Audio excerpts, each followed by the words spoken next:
Hello everyone. Welcome. I hope you can hear me okay. It's been a little while, but you know, that's just how it is sometimes. I felt like streaming, so here we are. Hope you can join. I'm just gonna be doing some freehand painting, which is far and away my favorite thing to do. And hopefully get some stuff to look good, you know. I have a few different things to work on, and we'll see how it goes. I thought I might stream today. Turns out I had the energy for it, so we're just gonna go for it. Why not? I see no reason not to.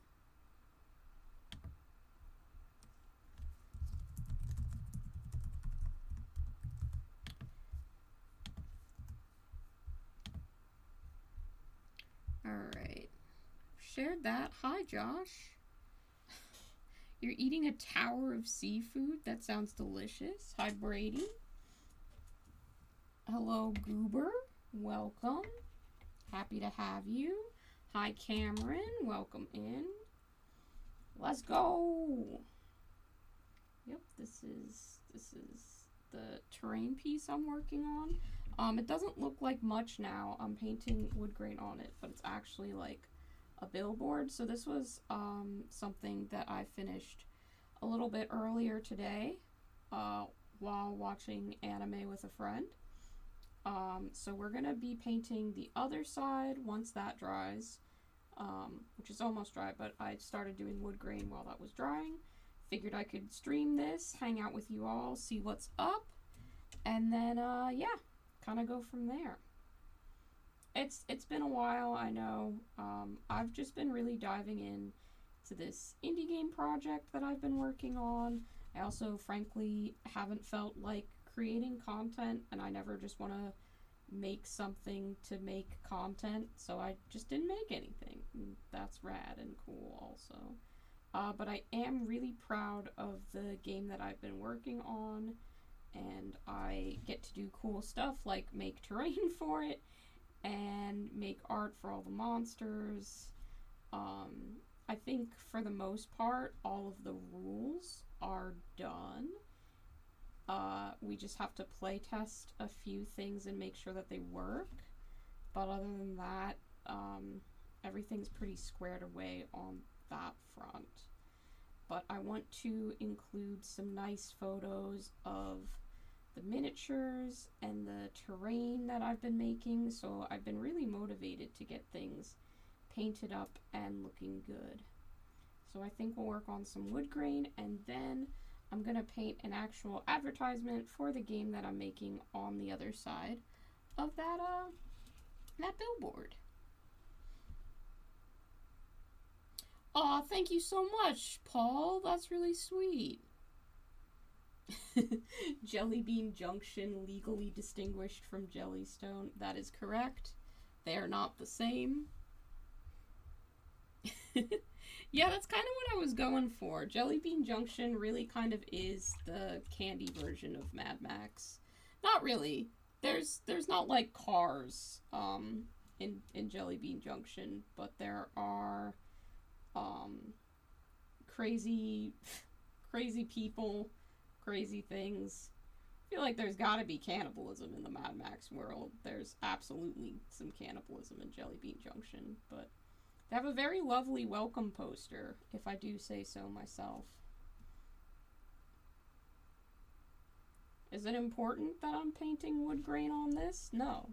I think the majority of people would not spend time doing freehand details on terrain, but I love any excuse to do freehand, so I'm taking it every place that I can get. I'm gonna do freehand on, and frankly, this big piece of wood is just asking for it. It's got too much surface area.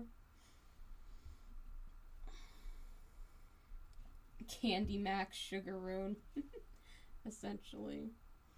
Yeah, I'm so excited for it. I really have been playing it more than I've probably played most games, which isn't saying a lot. I'm not a huge tabletop gamer in actuality, but I've really enjoyed making this.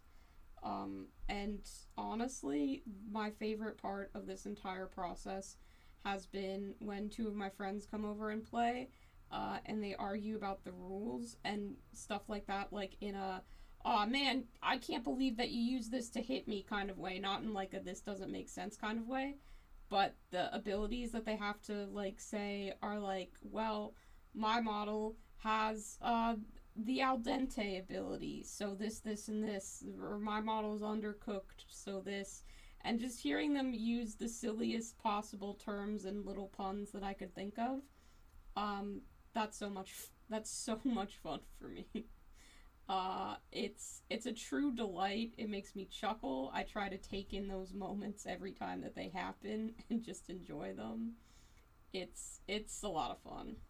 And my players seem to really like the game too, so hopefully this upcoming Thursday I'm doing a play test, and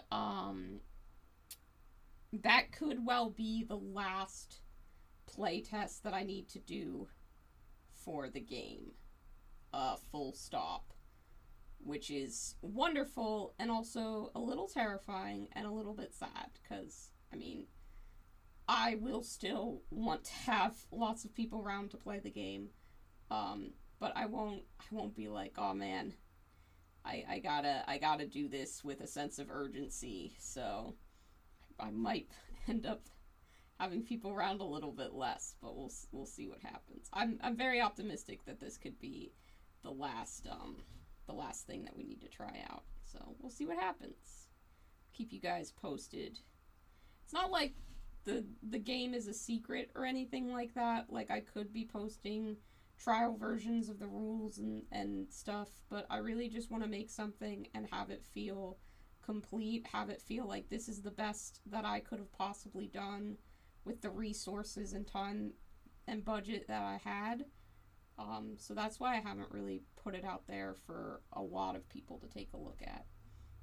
But I hope that you guys can be patient. I'm hoping maybe to have a PDF that you can get for free or pay what you want. You know how those go. By the end of the month. But that depends on a couple of things.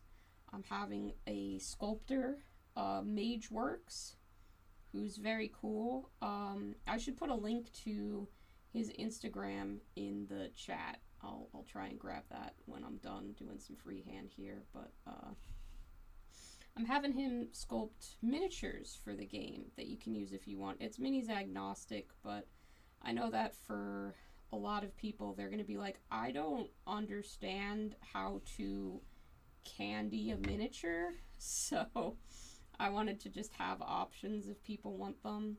Because you know how it is sometimes where people, like, I found that confusing when trying to get into Turnip 28 before they had miniatures. I'd be like, "Wait, so how many of what do I need and what qualifies as this?"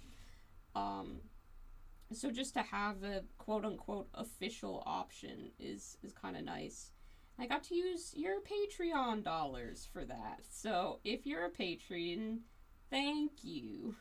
Your support means a lot. I get to do silly projects like this with it.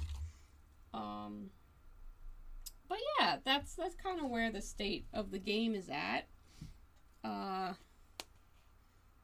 Oh, right, I should get a link to Mageworks' Instagram so you can follow them. And I'm gonna hydrate. Very talented sculptor.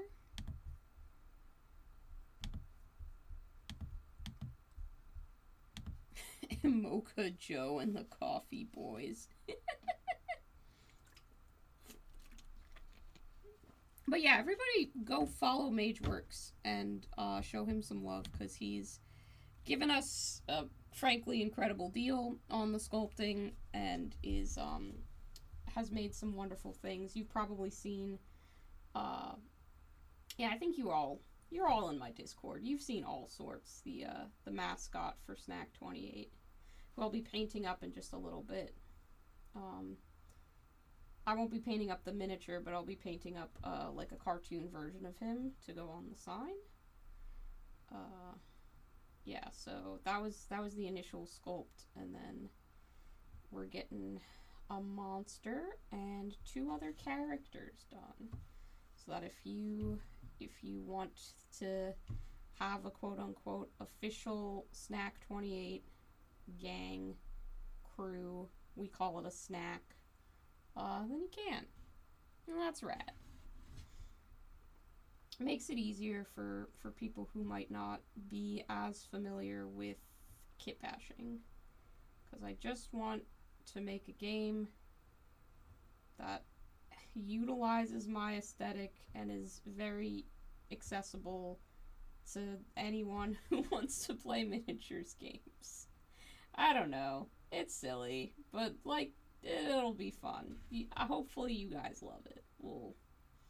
I mostly made it for myself, if I'm being honest. As much as I'm excited to share with people, I just wanted to make a game that I was really excited about after seeing everybody have their indie games at Adepticon. I wanted to be cool and have my own game too.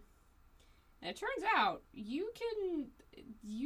I mean, if you have a group of friends who are willing to help you, like, with playtesting and development, you can make a game. I thought it would involve a lot more math and be a lot more difficult than it was. And it is difficult, don't get me wrong. It's certainly taken some work, but it's not hard to the level of impossible that I feared it might be. But that's enough about me and my game. What are you guys up to? What are you painting? What has been on your desk? What have you guys been up to since I last streamed? It's been a good while, so I'm expecting some projects, some updates. What's been going on in your world? I finished Baldur's Gate 3 today. Kind of had put off finishing that because just, like, stuff came up. And I was at the final, like, big battle that you have to do, but I was like, ugh, I don't want to do a big battle. And then I just got out of the habit of playing it. So today, got back to it, finished it, felt good. Felt real good. Ah, hell yeah, dueling. Welcome. Come on in. Hope I can go for a little while. When it hits 7, like 10, I'll have to, I started at a stupid time, but, you know, sometimes you just do things because you have the motivation. I'll have to step away and feed my cats so that they don't, you know, break down the door. That'll also probably be a really good time to grab my phone charger, which I never forget to grab when doing a stream, so... There's that. There will be an element of imperfect timing, not on your part, but on my part. You printed a soda can, and you need to paint it. Okay, cool. What kind of soda is that going to be? I have a terrain board over off to the side that I'm going to do a soda pop river in, and I have to decide what flavor of soda I'm going to fill it with. I just haven't quite landed on which one to go with yet. Maybe I can copy off your answer and we'll see how it goes.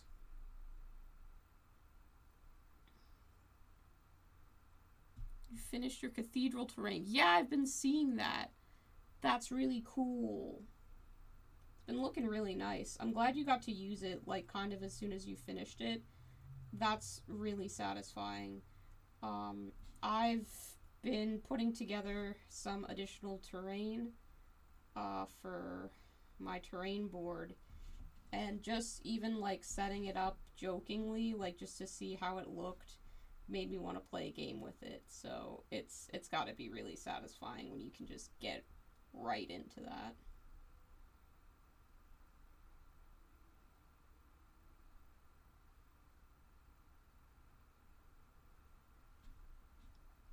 You got a D&D Jabberwocky figure.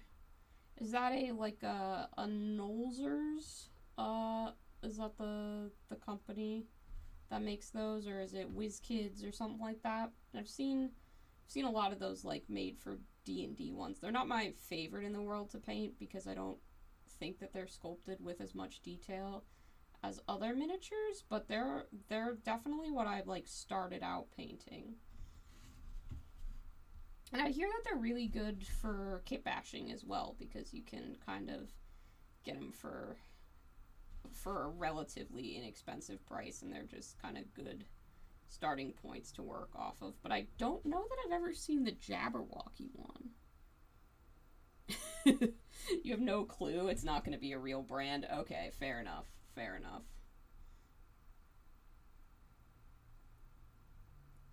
Cross that bridge when you come to it.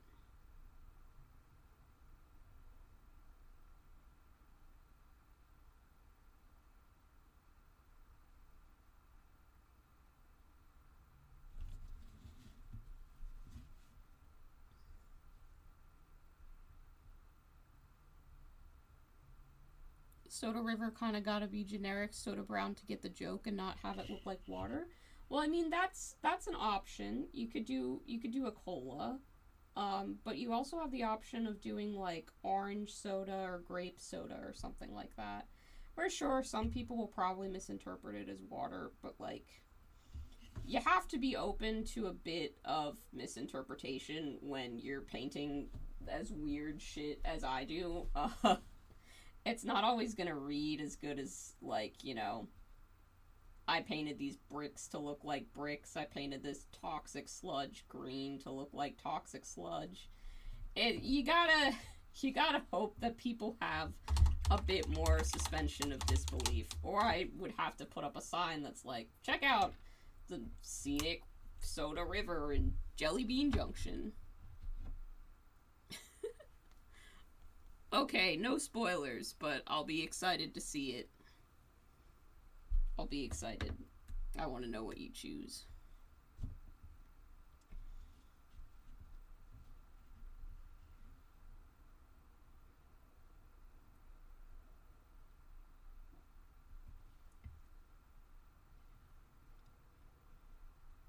The nice part about this big stand for the billboard, which again goes kind of like this, and it's got the frame, so it'll look real nice when it's done, is it's actually big enough that you can put minis on it. It's very functional terrain, so that's exciting.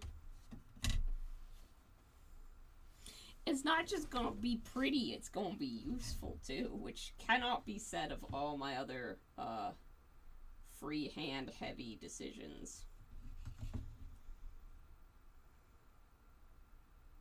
I'm not going to do wood grain on the underside of these planks. I might not, I'm not sure if I'm going to do it on the support beams as well. Because honestly, I don't know that you're going to see them enough to warrant it.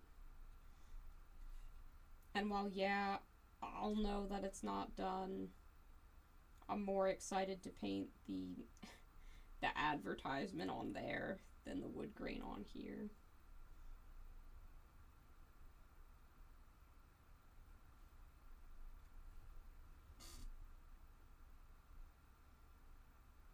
The Fiver soda, it's anxiety flavored. LOL. Yup. That's accurate. Dueling, that makes sense. Unpacking your entire hobby setup is gonna take some time. That is certainly going to be an undertaking. But you know, maybe that'll give you like a new opportunity to set up your space and have it be organized in a way that's more visually appealing or works better for your painting flow. There's a positive to be had there. I mean, you have a new space. That's always exciting.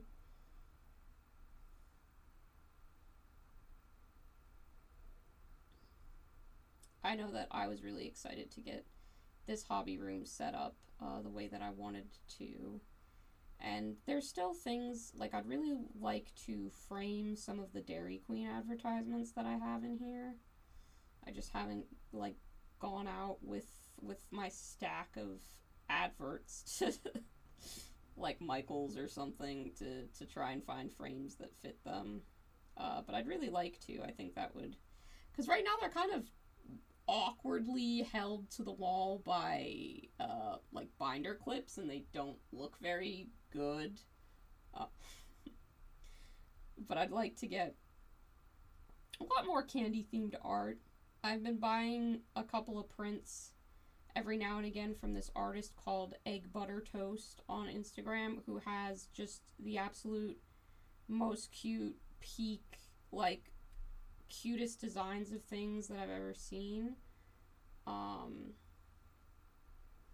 really like her style.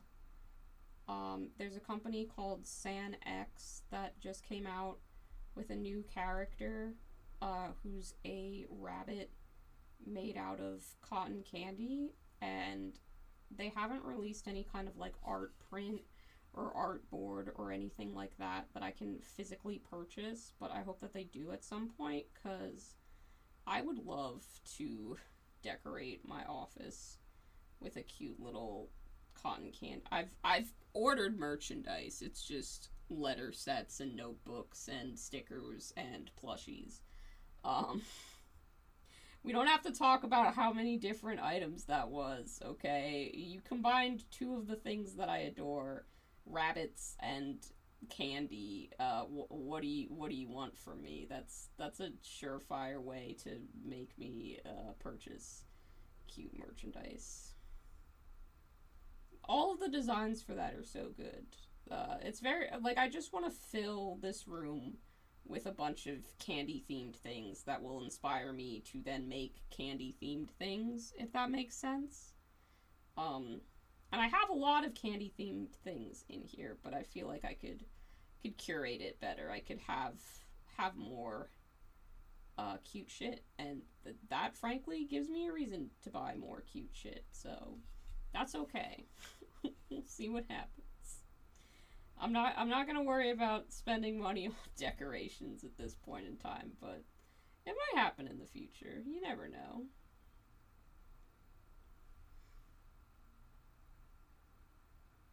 Who owns picture frames in this economy? I mean, listen, picture frames aren't really that expensive. And if these were normal, just like pieces of paper type advertisements, they'd be way easier to just hang up, but they're like a plastic kind of thing, so I can't just like thumbtack them to the wall. It's a lot more difficult. I have to probably get frames for them, because they're not lying very flat right now. They don't look super good. But it also probably means that I have to measure them and find out what size frame that I need, and then go buy that frame. But if I just take them off the wall and take them with me when I go to the craft store or wherever, I'll just hold them up to the frame and measure it by eye. Because then I don't have to remember numbers. And that makes things easier. I guess I should do an obligatory, hey, like the stream if you haven't liked it. Subscribe if you haven't subscribed. I don't think you need to comment. I don't think streams usually take comments, but you guys post in the chat, so that's good. Ugh, it's been a while. I don't remember how to do all the YouTube stuff that I'm supposed to do. We'll give that a go.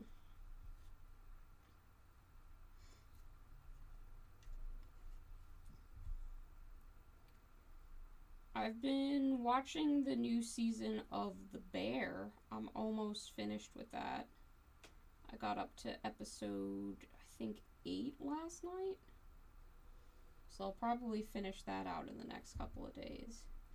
This season's felt a lot more subdued compared to the other seasons. And I don't know if I particularly enjoy that. I still think it's a very good series overall, but the tone change has been interesting. I'm very curious about what they're building to with it, so I'm excited to see the last few episodes and see how that closes out. because my goodness, was last season finale quite the finale. That was a really strong season overall. I've also been enjoying House of the Dragon quite a bit. I'm excited for Sunday every week because I'm like, oh yeah, new House of the Dragon, let's go. Let's see what we're up to. I haven't read the books or anything, so I never know what's gonna happen. And I know that people who have read the books, to clarify, I've read the Game of Thrones series. I haven't read any of the House of the Dragon stuff. But I know that people who have read the books, they're always excited for what's coming up next. So hopefully some interesting things will happen. And however the show deviates from the books, it won't be as egregious as Game of Thrones. We can probably bet that that's not going to be the case. You were bored until you weren't. Yeah, that's fair. There is gonna be a lot of setup and politicking and stuff like that. Like, that's just gonna have to happen. But yeah, the final, like, scene setup in that is pretty rad, and definitely, like, alright, we have exhausted every option. War is it's truly the only path that's gonna be open to these characters. That or surrender, which it doesn't seem like either of them is willing to do. And just a really, really interesting look into Alicent's character, I think. I don't want to get too into it to spoil for anyone who hasn't been watching along, but I just think that what was discussed and the choice that she made as to whether to heed it or not says a lot about how she's had to, like, fit into her current role and what she's willing to kind of tell herself in order to keep going within that role. So I think that was an interesting choice. Not an interesting choice the way that you say it, and sometimes you're just like, that was an interesting choice, I don't agree with it. But, like, no, I'm genuinely interested to see how that is going to carry through her character.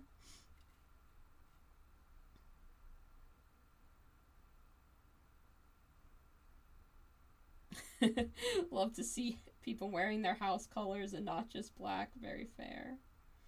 Very fair. Some of the designs have been really cool.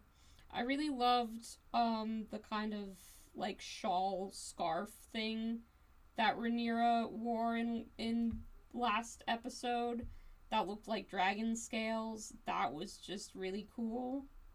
I wanted that.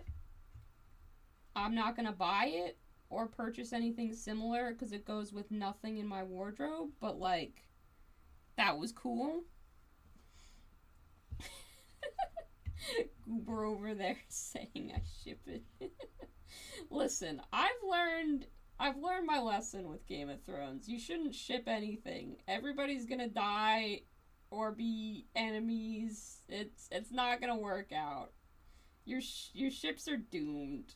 Don't make them set sail. It's not gonna end well for you. I don't really count on any great romances to take place in Game of Thrones. I think it's too cruel a world to sustain it. But to be fair, romance is typically not the part of a story I get invested in. I do like good romantic stories, but most of the time I have to know specifically that it's gonna be a romance, or else it feels off or rushed or something like that. Not saying that the subtext that you're picking up on isn't there. I think it definitely is, but I don't think anything will come to it.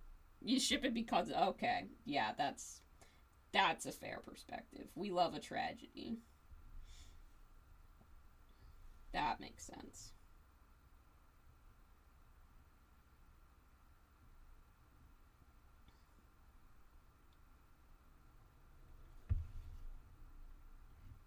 That makes a lot of sense.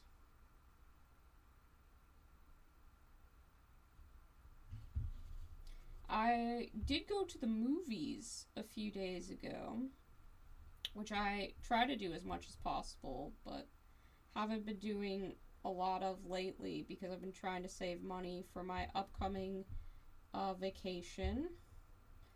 But I did go with a friend and I saw Yorgos Lanthimos' latest film, Kinds of Kindness. Don't know if any of you have watched any of Lanthimos' work. I only recently started looking into this director. Other films would be The Killing of a Sacred Deer, Dogtooth, The Lobster. Is that everyone? Kinds of Kindness, and Poor Things was the other release that I haven't seen. I haven't seen Poor Things, but I've seen every other film that I just mentioned. I'm very fascinated by this director. Very weird. Very, very weird. But extremely interesting. I always come away from those films feeling like I've been watching like some sort of child god playing with humans more so than actors acting something out. Like there always seems to be some perspective on faith and control and things like that. Like all of those themes are really just present throughout all of Lanthimos' work, and I find them deeply fascinating.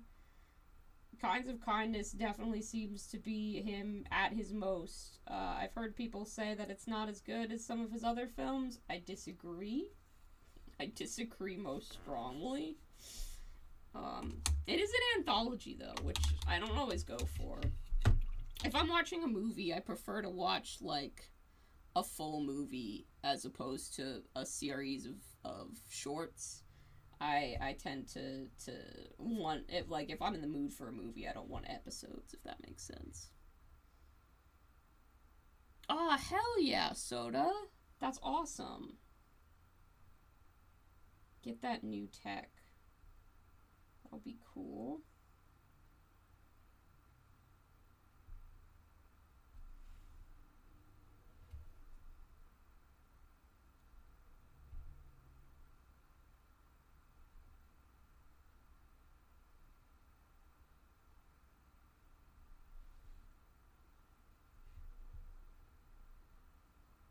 You're currently watching Has Been Hotel. I've seen that one.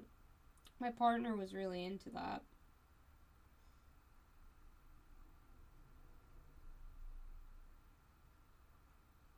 I think that having more animated musicals in this world is always a positive. Never gonna fault that.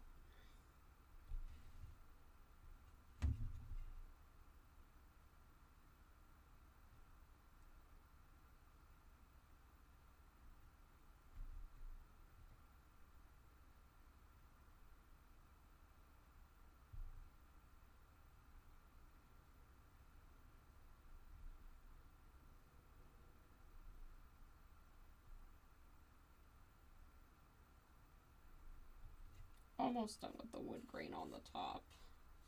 Once I do finish, I'm gonna go feed my cats. So I trust you guys to chat amongst yourselves for the few minutes that's gonna take. Okay. So we got that, and that looks pretty good.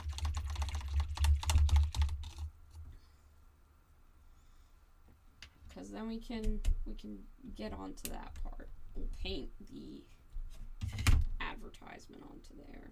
So put that down because that's what we're going to be working on.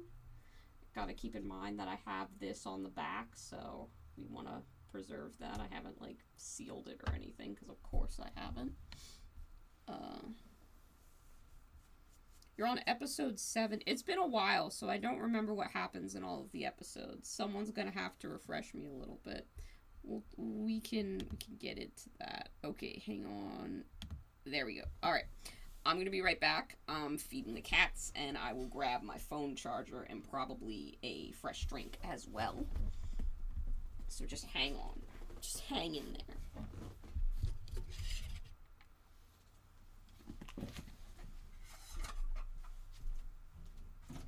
Want your food, babies? Get you some food?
Alright, I'm back, but I'm gonna plug in my phone, so hang on.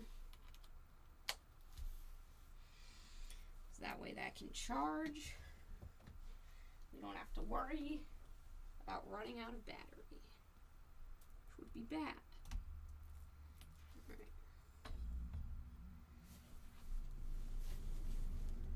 Alright. Got some cold water. We've got our board here so we can focus.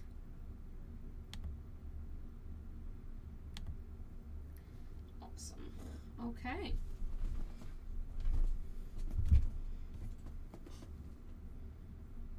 Hello. Hi, Chris. How's it going? The general is gone. Panic. I'm back now. I'm back. We're gonna do some freehand. Hopefully I'm not gonna make any spelling mistakes. That's always something to worry about.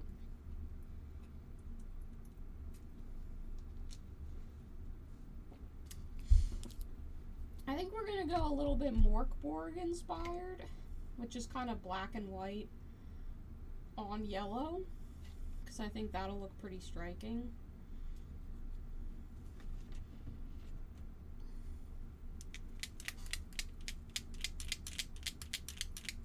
I didn't die. I went to go feed the cats. I put up the fucking be right back thingy. That's different from being dead, Cameron. Also, I'm sorry you have a migraine. I hope that gets better. Because that sucks. Panic at the Crisco. Jesus, that's good. I'm sad that you didn't say that when I was trying to think of names for all the abilities in my game. Speaking of which, Cameron, who's been kind enough to do like all of the editing for the game that I'm making, volunteered out of the kindness of their heart. Really fucking has to put up with so much, and I'm constantly forgetting things or making changes, but I thought of today that I want to I want to actually make one of the abilities for one of the monsters be like a Jujutsu Kaisen reference. So I'm either gonna rename something Domain Expansion, or I'm gonna rename it Malevolent Kitchen. I'll probably go with the second. Um, for those of you who aren't fans of Jujutsu Kaisen, don't worry about it. It's fine. The funny thing to note with the phrase Malevolent Kitchen is one of the big bad guys has an ability that's called Malevolent Shrine, but they mistranslated it somehow into Malevolent Kitchen, and it was like a meme for a couple of days. Domain Expansion is just the actual name of the abilities that they use, and I don't know, I just think it's funny.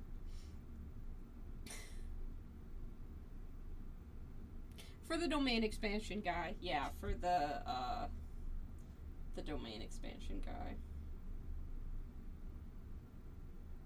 I was trying to remember the official name that I had given that guy, but then I was like, I don't. That's okay. Hopefully I get this spacing and design right the first time, because I am just jumping into painting black on yellow, but that's okay. I have somewhat of a faith in myself that this is going to turn out the way that I want. And if it doesn't, well, that's okay. I can paint over it, try again.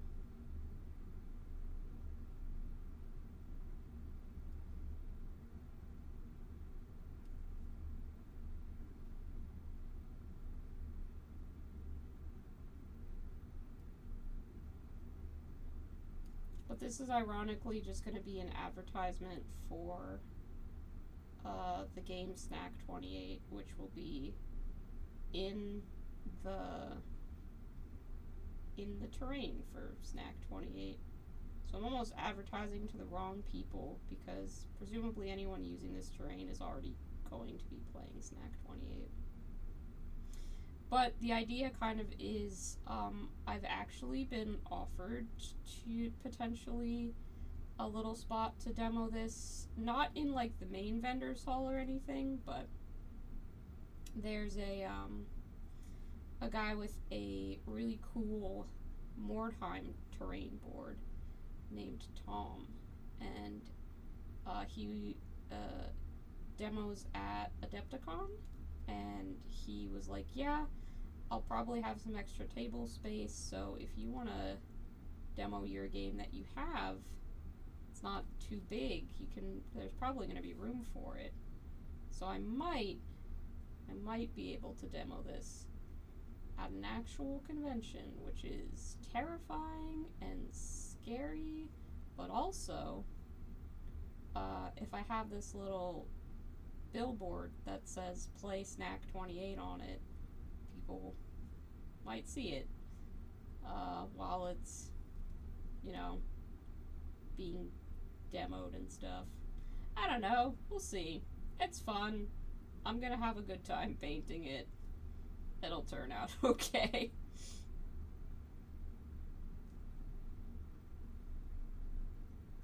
Yeah, I'm gonna make sure that I spell snack the correct way, which is to say that I will spell it S-N-A-K, the way that I've been spelling it in the game.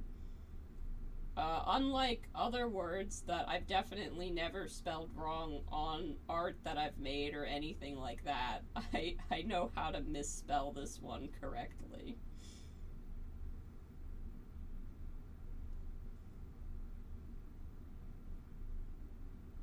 Malevolent Kitchen starring Gordon Ramsay. Yeah, I don't know what abilities I even have names for, but I'll rename one of them Malevolent Kitchen. I just haven't looked at the fucking statistics recently.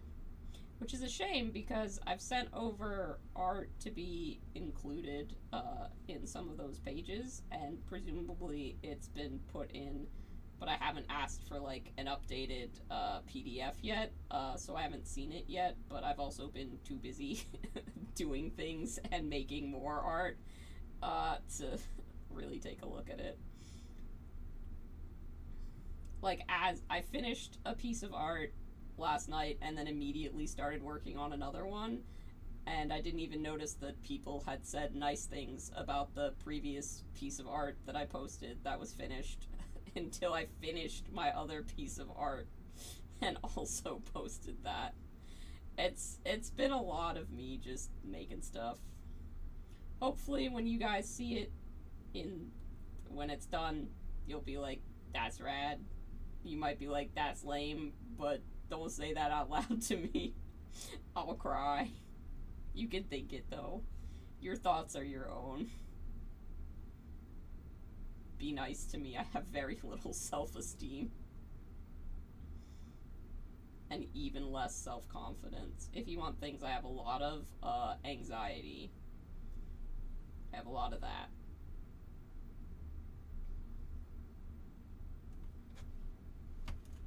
That's gonna be a K.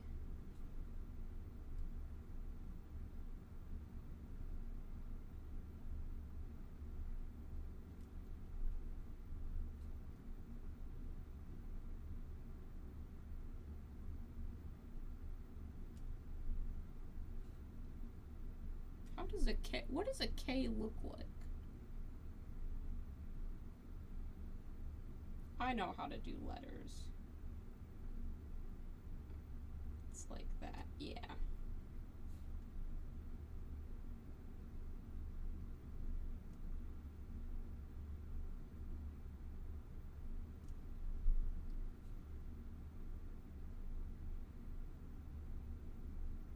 Hell yeah, that's definitely a K.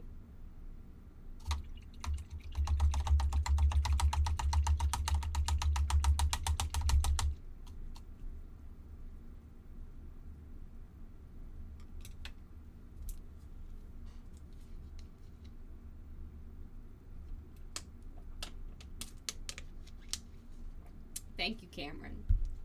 Once again, this game would not exist anywhere close to a finished state for many months, if not years, if Cameron hadn't just been like, I actually love formatting things, and I will put all of it into a format for you. You're a real champ. It's gonna look even better when I get started on those borders for pages, but I have not wanted to measure out those yet. My entire idea was to just take a screenshot of the pages and then put that into my drawing program and doodle over it. That, I think, is going to be the winner of the how am I going to figure out how to do that club.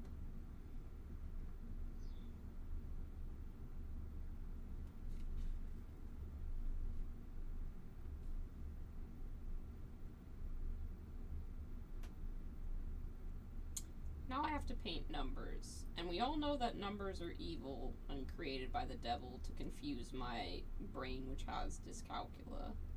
So hopefully I don't fuck it up too bad.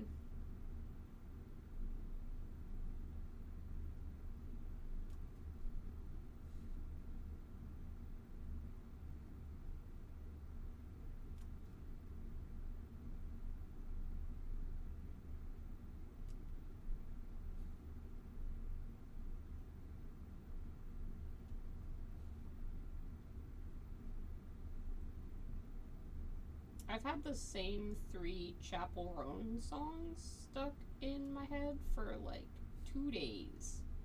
I would like them to be switched out with other songs, but the internet and my YouTube algorithm keeps giving me the same ones, so I guess that's just where I live now.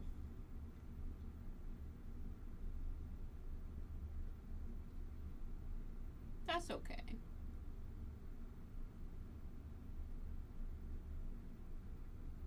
It doesn't say snake. You made me paranoid, Brady. It says snack. That says snack. That says S-N-A-K. You made me think that I had misspelled that. I got really nervous. Oh no.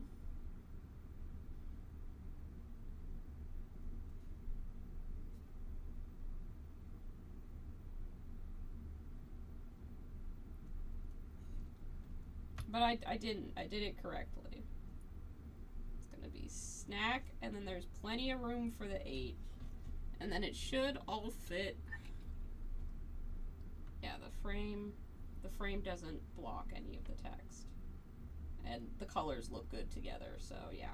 And then I think I'm gonna paint, like, probably the mascot character beneath it.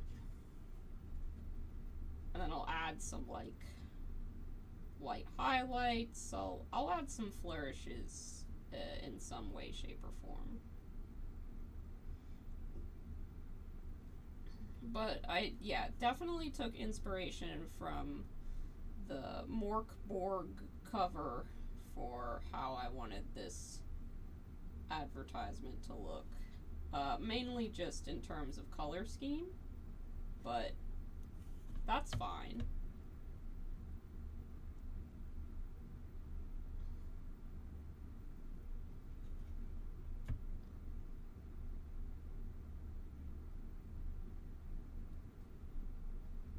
Can't wait for people to be like, oh, play Snack 28. What happened to Snacks 1 through 27?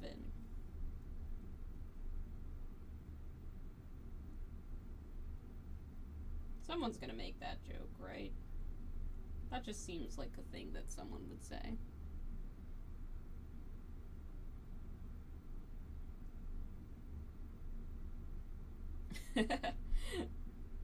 You were looking at the original? The original was probably pretty rough because I just slapped stuff together into a Word document with no rhyme or reason.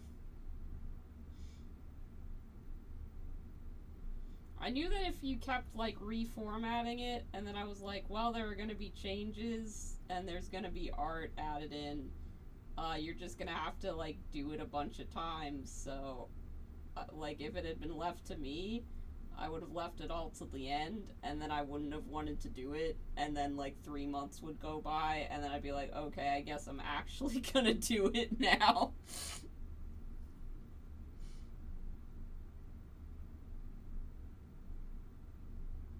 Yeah, I don't have a scanner, so if I physically, like, drew on the pages and then put them in, they'd probably be at slightly wrong dimensions because I'd be photographing it with my phone, so it's not going to be as, like, accurate. So that's why I plan on doing a screenshot, because I can actually just, you know, get the right dimensions, and hopefully math will be kind to me and I won't accidentally make a mistake, which I've never done before.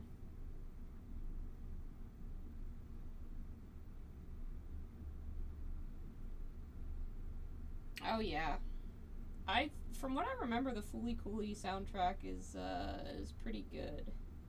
I never really got into that anime, but I know that the soundtrack was good, or at least, like, memorable.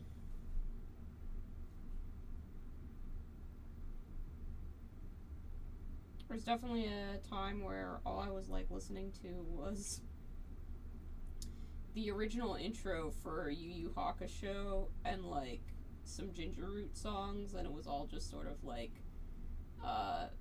and a couple other just sort of vaguely J-pop songs. I don't know. It was a nice, weird little time, and my head was full of bops. Okay, there we go. That's our call to action. Play Snack 28. And I gotta paint my little guy for memes, and he's gotta be perfect. fuck it up.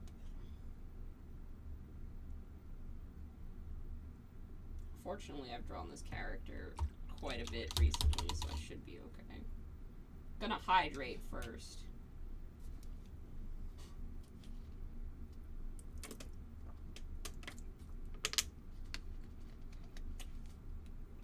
I don't think I'm gonna put him lounging or anything. I think I'm just gonna put, like, his little face. His silly little face.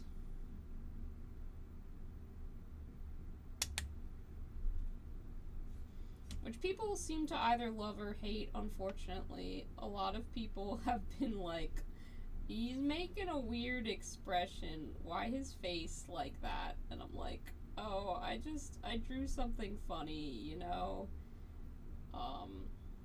I really like this character. I think that's kind of what matters. Again, I made this game entirely for myself. So if people don't like aspects of the art or design or anything like that, that's fine. I did a project for me, and just the way that not every art style out there will appeal to everybody, and I certainly pass up projects that, like indie games that I glance at because I don't like their art style, that's gonna go that way with some of the stuff that I make. And I'm gonna hate it, but I'm gonna have to learn that that's okay. It doesn't reflect on me as a person. And if people don't like my miniature, they don't have to paint it.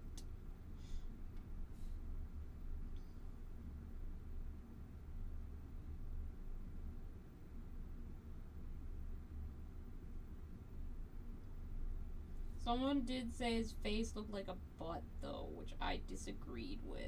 I was like, don't say that about my little guy. He does not have a butt face.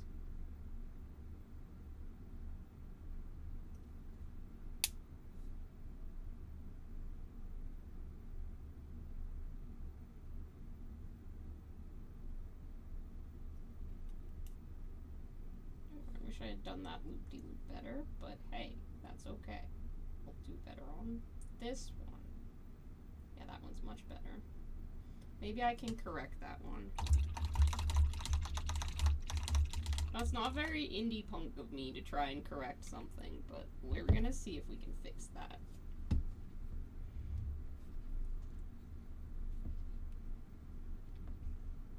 He does look mid-sneeze. He's supposed to just be making that silly face that cats make when they smell something they don't like.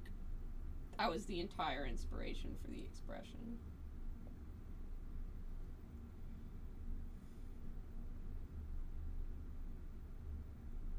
Since I just kind of sponged on the yellow to begin with, covering it all chunky, that's probably going to work out just fine.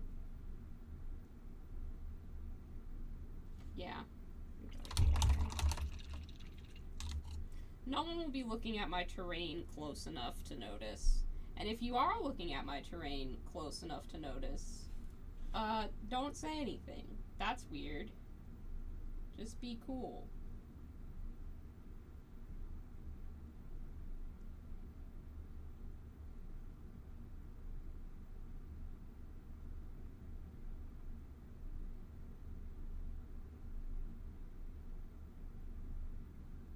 I think this is probably the most in focus example of me doing freehand that exists on my YouTube channel, which is a shame because I've tried to make videos about doing freehand before, but I'm not very good at keeping it in shot and also like having the camera be there and being able to do good freehand. So I guess I just need a huge canvas to do it on that's flat. That's just the way that I need to teach you how to do freehand is I need to do it on a piece of paper.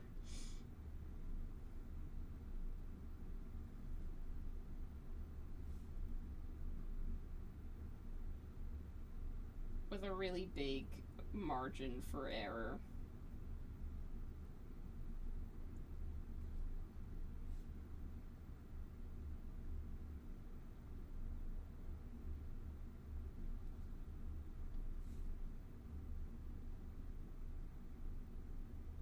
obviously I haven't released this STL to everybody yet, but a couple of people have painted it up who I've given it to, and it makes me cry a little bit every time.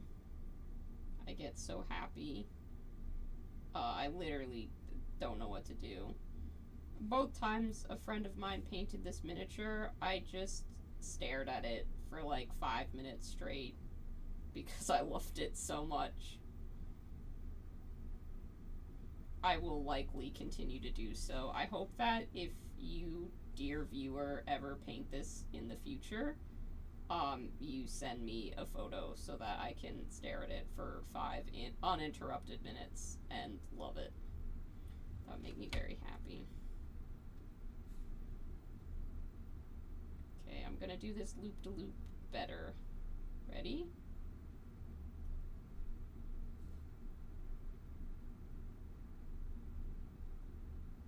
Much better.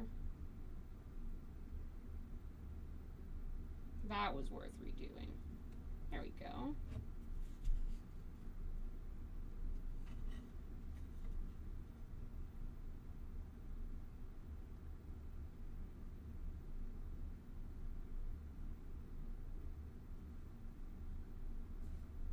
He's got his little badge that shows his allegiance.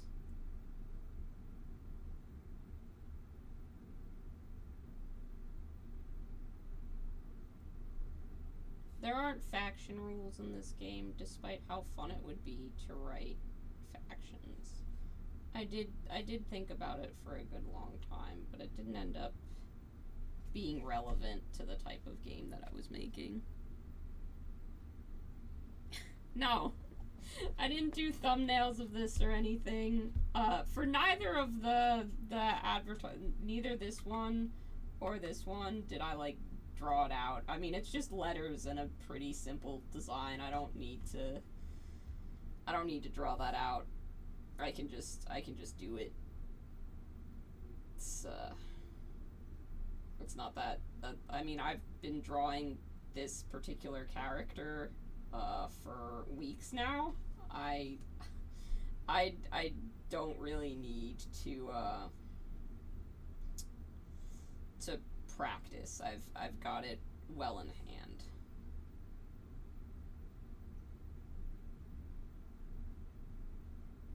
Just gonna add some little paint splatters for texture. I feel like I should add something over here, but I don't quite know what.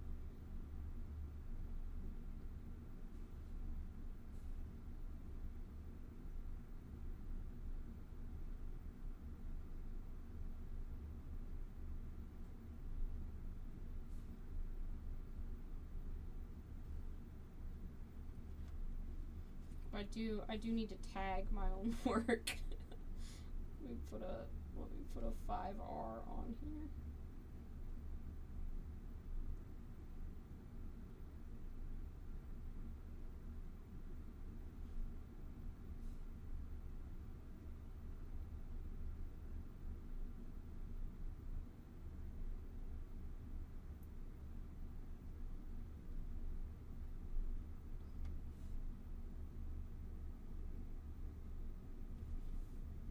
That should work.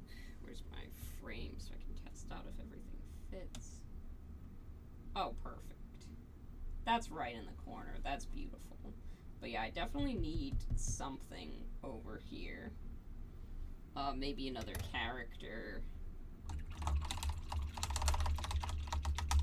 Now I've got to decide which character to paint. I'm gonna hydrate while thinking about that.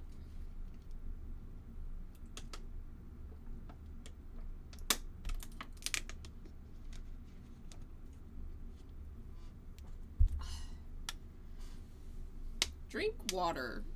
Especially if you're talking a lot, it hurts when you don't do that.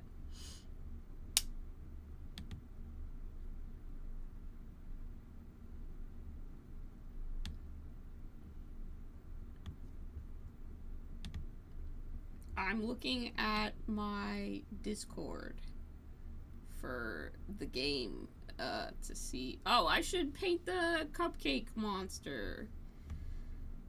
Okay, let me pull up that monster. I did that art. That looked good.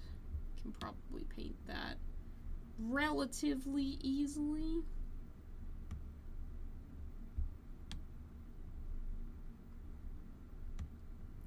That's also, the average person watching this stream doesn't know what that looks like offhand necessarily. You will, I promise. This is all coming. There's gonna be a miniature of him, so you'll get to see him. You'll get to print him and paint him if you want to, which is very exciting. But you'll see him here as I get him painted up. I just want a picture that I can reference so that it turns out mostly accurate. It doesn't have to be 100%. This is just a billboard advertisement.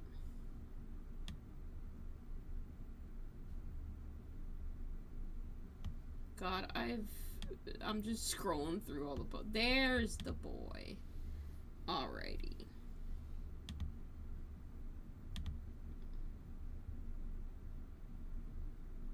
Big hand reach at him. No, I mean, it's fine. I'll just, let's see.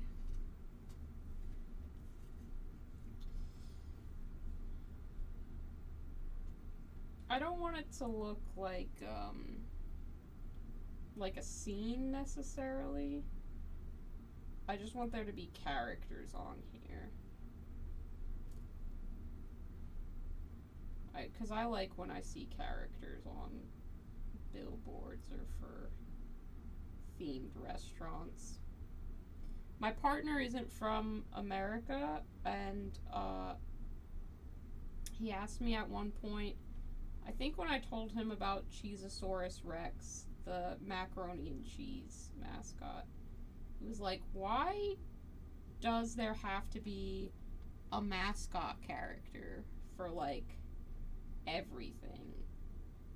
It's like, I don't actually know the answer to that question. And then I was like, you know what? Actually, capitalism, probably. And then I got sad for a minute, because I like mascot characters. I think they're cool. They're less prominent nowadays, but yeah, I like them.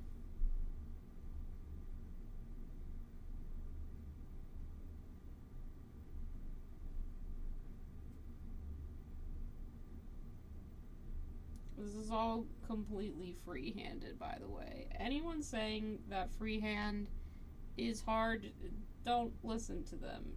Just try it. Just do the thing. I'm not putting a lot of thought into this. Just go for it. Get comfortable making little doodles. Get comfortable painting little pictures.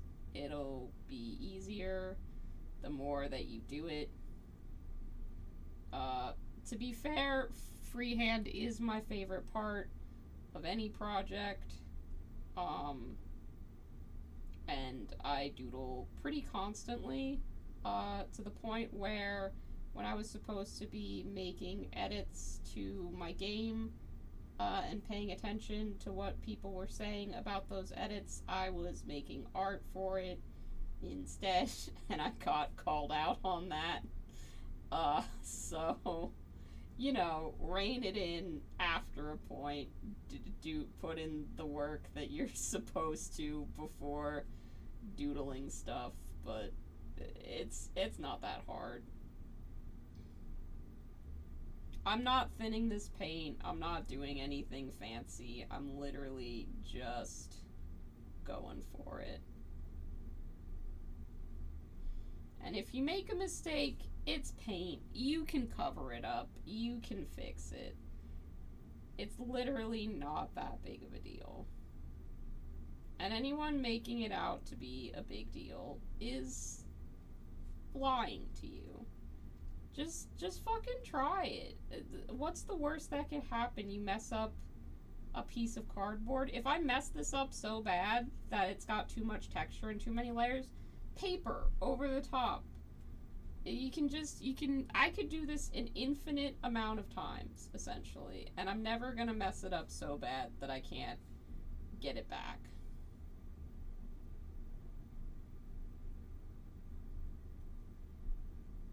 That's my philosophy on freehand anyway. It's fun and you should do it.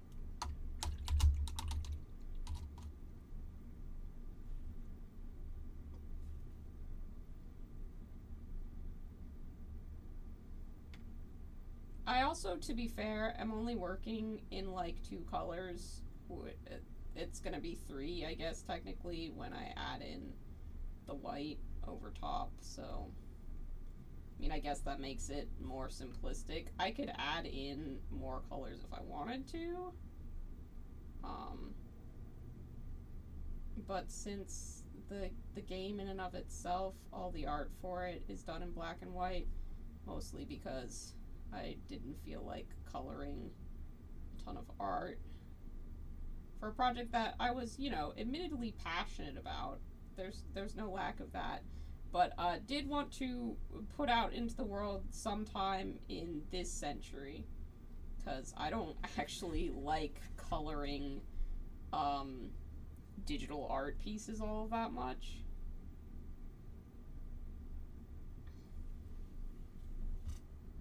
This is still in focus, right? You can still see what's going on.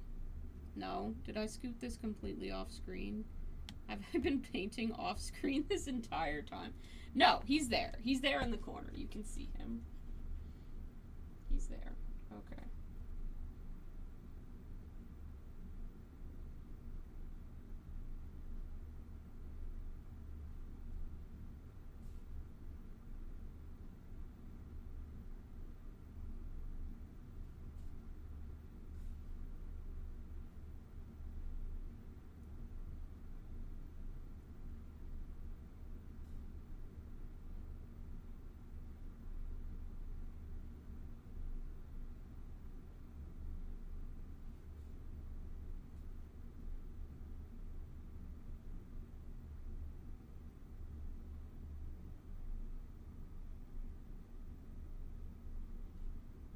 He's looking pretty good so far. I don't know exactly where I want his other arm to be, which worries me slightly. But we'll just figure that out together.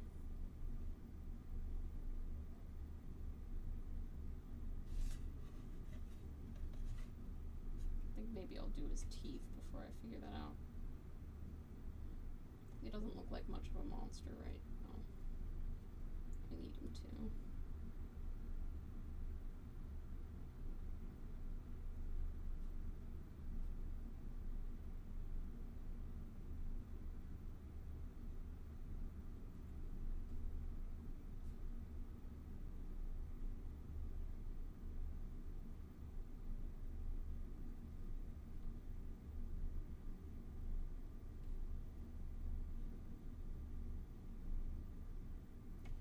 Sorry I went on a really long rant about freehand painting. I'm glad you guys stick around and still tolerate me despite the random tirades. I don't mean anything by it.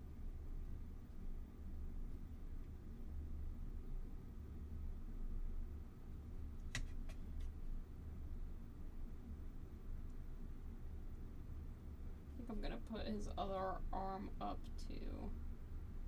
Kind of want to put it down like it is in the character art.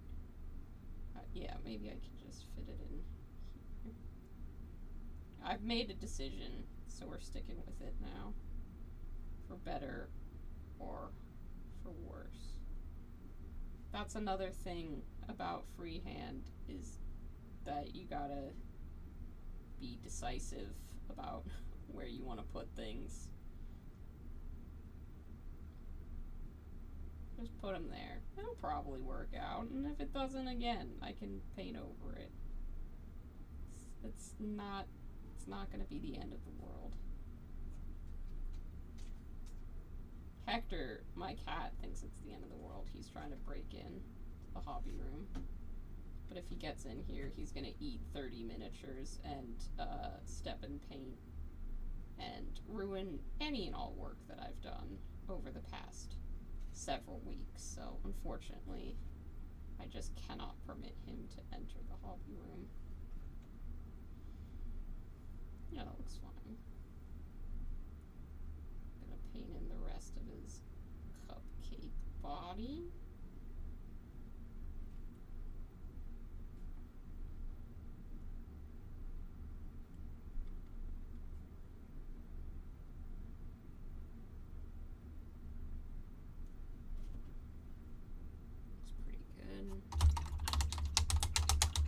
Blush is getting a bit dry. Throat is getting a bit dry.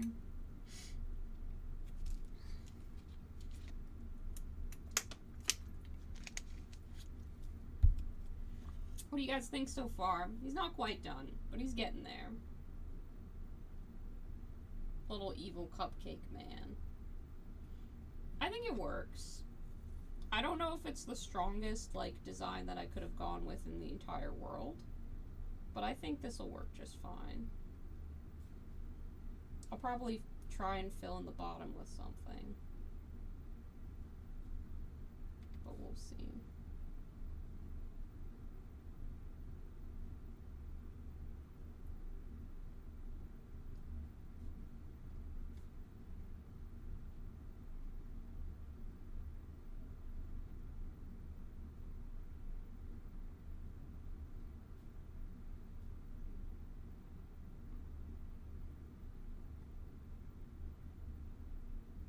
Probably add some white onto those teeth to make them pop when we go back and add the white into this.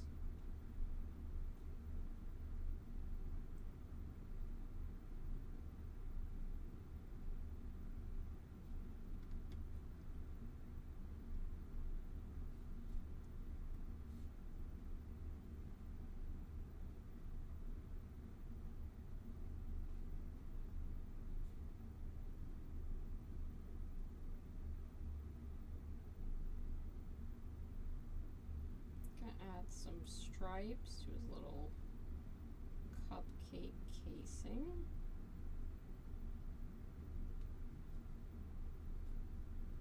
Then we'll put some little sprinkles on his head.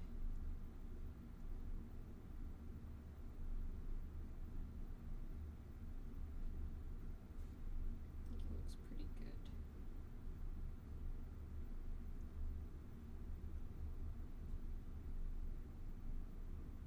He's got one shaped like a star here. So I'm just going to do my best to get that in.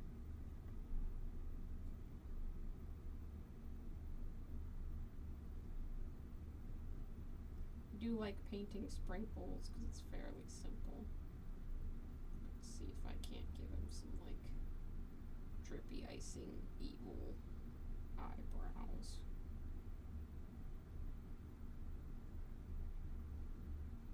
Yeah, that looks good.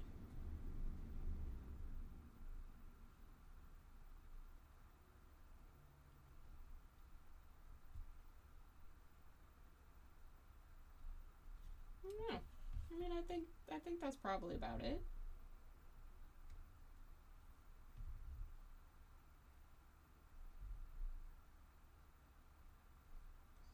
Yeah, looks pretty good. I don't know if I should put in, like, should put maybe play Snack 28 and then like the tagline is the game of candy cannibalism. So I think I'll paint that in.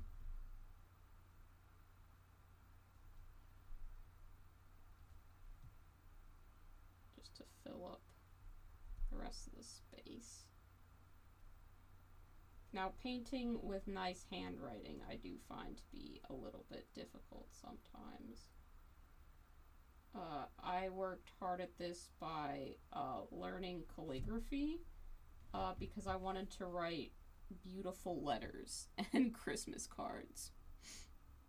Welcome back, Josh. How was your seafood tower?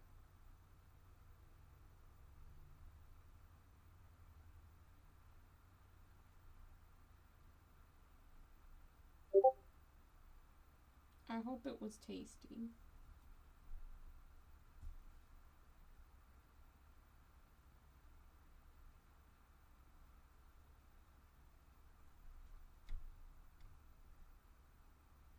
I'm glad you like the cupcake. I think I said that already. Maybe I double read your chat. I'm sorry.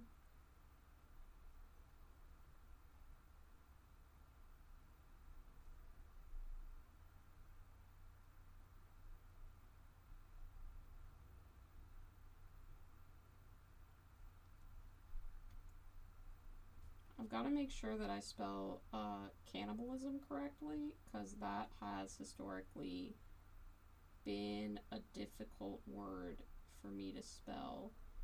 There's no funky little song teaching me how to spell that, and there should be. Can't believe no one's decided that that was one of those words that we needed a little cheerleader chant to, you know? Being oppressed.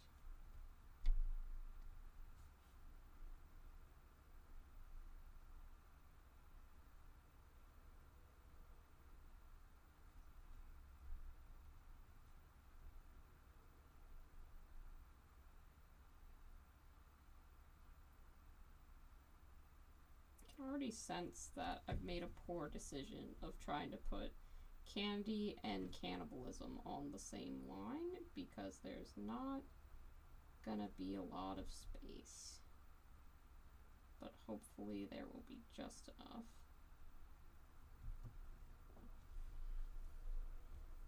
Oh, that's awesome. Happy birthday to your mom.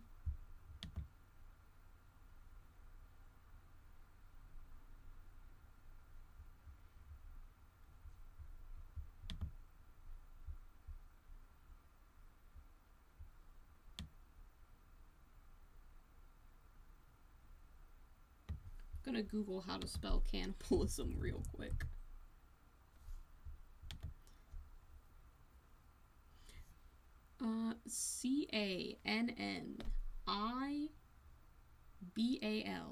Cannibalism. That's a lot of letters.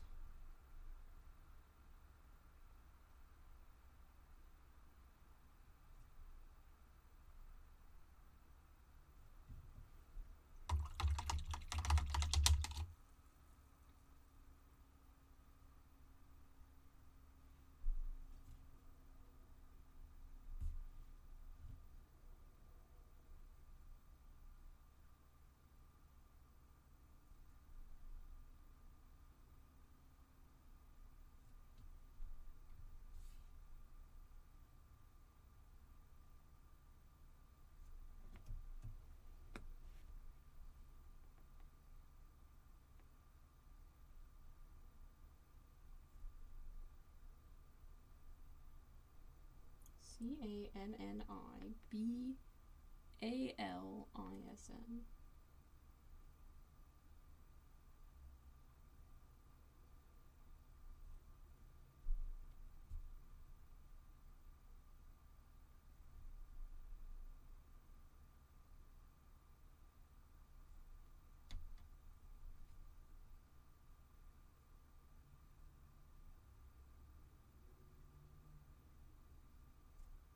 Okay, we can definitely fit it.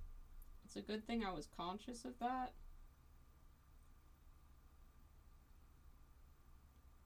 But we can definitely fit it because the last letter is M.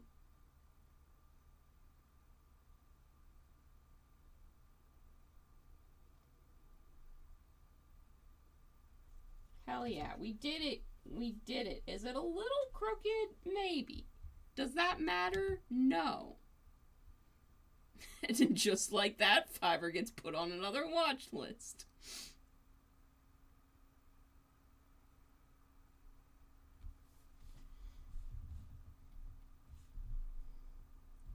Pretty much. I mean, I'm not a cannibal. I don't feel like I should have to say that. Cannibalism is bad. Don't do it. But I think it's funny in a game. Because the game's about, you know, food people. So it's funny.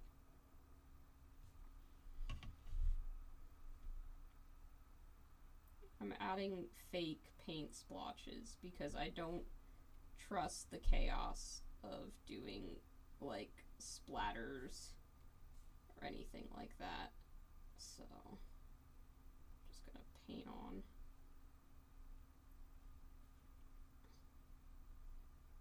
Some little splotches here and there. Give it that messier look. Trying not to overdo it.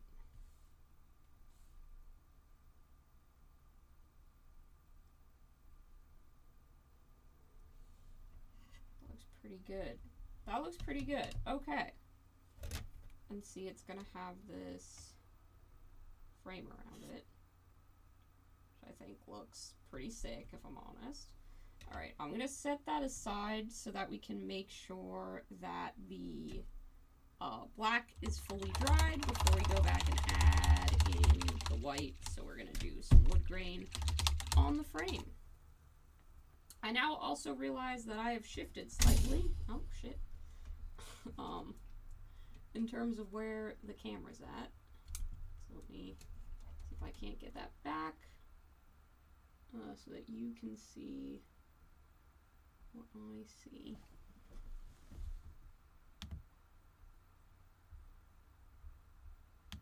It was just when doing the letters, you know, that was pretty important.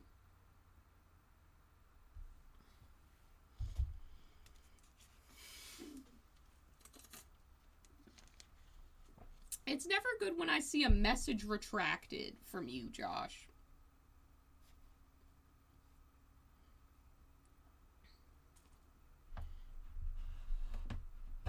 But it's happening multiple times. I'm not, for the record, I'm not censoring you. YouTube might be, but I am not.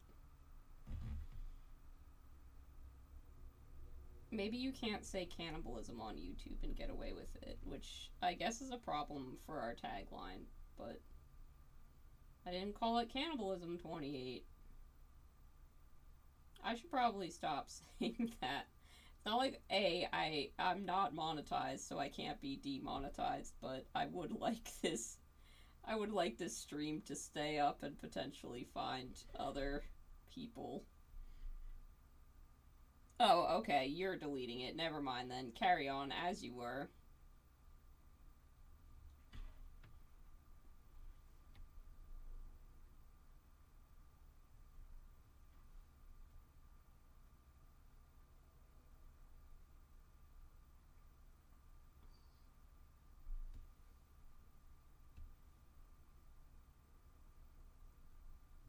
Since I had the 4th off, it kind of feels like today is Sunday, but what's really exciting is it's not. So I get another weekend day. And that's a great thing. I'm going to be so happy when I wake up and it's like, oh man, I have to go to work, and then it's like, no, I don't. I can do whatever I want.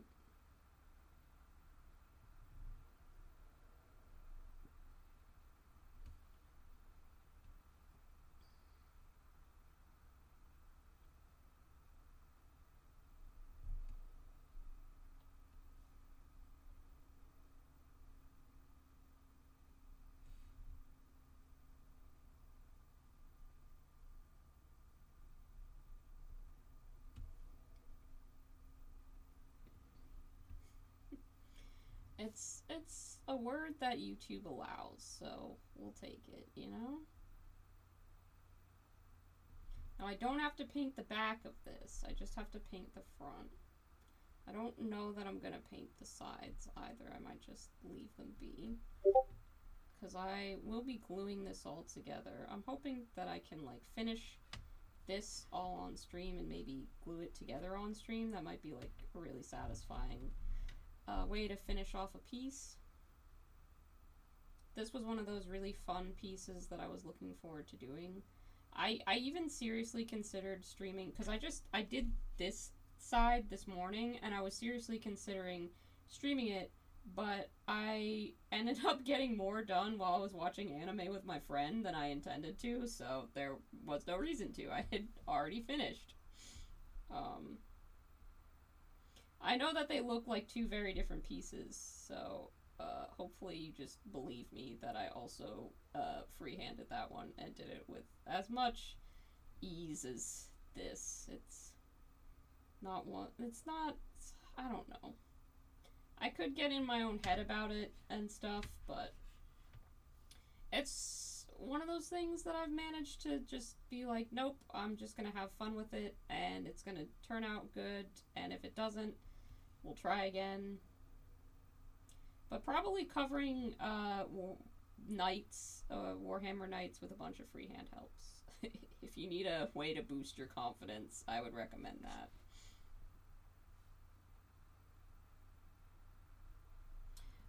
I am getting this guy printed out without his lollipop stick in hand, so I can attach this banner for a banner painting contest. I need to get that going, so I should probably clean up this a little bit. There's a lot of little contact points on it.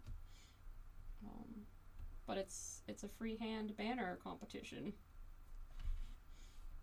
And I do intend to enter.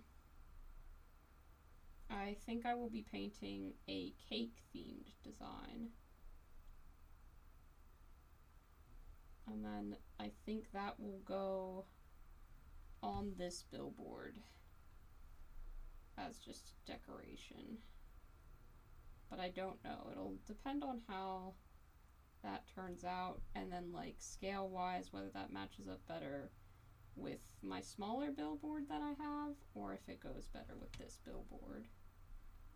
I am a little sad that I don't have like 3,600 million of these, because I could very happily just paint fake advertisements for a good long while, but that would probably mean that nothing else would get done, and I would just have a city full of advertisements and no buildings, and that's not great for terrain building. So yeah.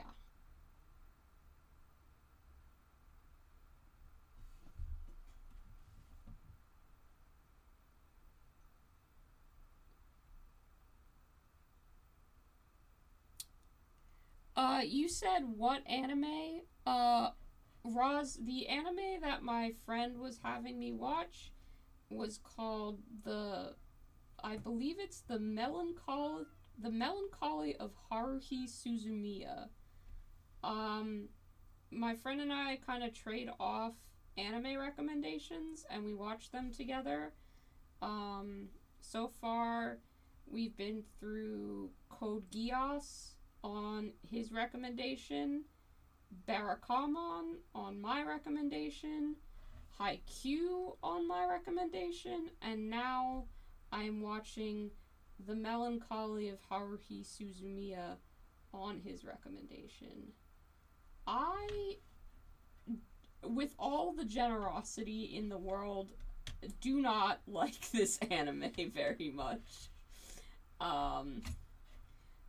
Which is fine. I also don't think I liked Code Geass very much, but I like watching things with my friends, and even examining, like, stories that you're not too fond of can lead you to find interesting either critiques of, like, media, or they have parts that you do like. And socializing with friends is always a good time. It's a great banner, Roz. Thank you so much. I'm very excited to show you guys the terrain board that Roz and I made. Roz also gave me a newfound appreciation for epoxy sculpt, and I want to get a big tub of it and do all kinds of crazy things, 'cause it kind of rocked. 10 out of 10 would use again.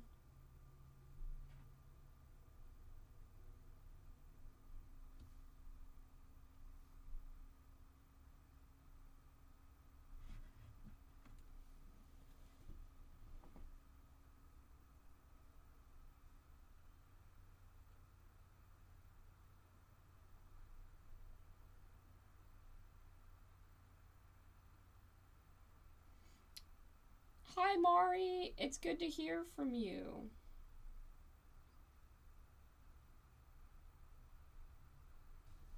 Mari should have been here earlier when I think it was Goober mentioned that they were watching Has Been Hotel. I think I remember seeing some of those characters on like her phone background, but as cats or maybe like pandas or something. I don't remember. I feel like you would have been happy that somebody else was watching that show though. I don't know. It reminded me of you because I remember Mari and Roz came to visit, and I remember Mari was like setting up a new phone background or something like that. I was trying to figure out what animals the characters had been turned into. I think they were either cats or foxes. I don't remember. They were something cute. I don't need a link for buying Epoxy Sculpt because I don't need to be spending money right now, and I have so much terrain to finish painting. I think it's gonna be a good hobby supply for me to add to my arsenal, but I have a lot of projects in the works right now, and I probably do not need an excuse to get distracted with new ones. Because I can think of like a ton of stuff that I would start doing with Epoxy Sculpt right now, but in the interest of finishing all of the shit that I have on my plate, I will save that as a treat for when I'm done with what I'm currently working on.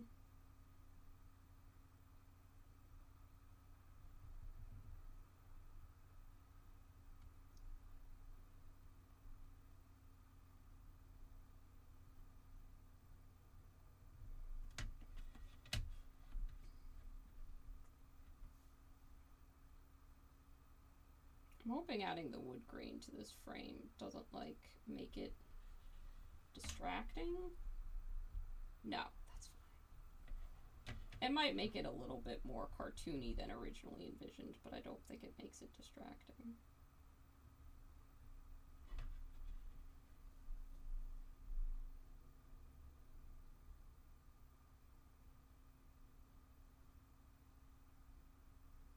Oh, if you're hosting a party, Roz, why are you here? Go enjoy your party. Also, please teach me how to play Hanafuda because there's a version of that you can buy with Moomin cards, and I never bought it because I said I don't know how to play Hanafuda.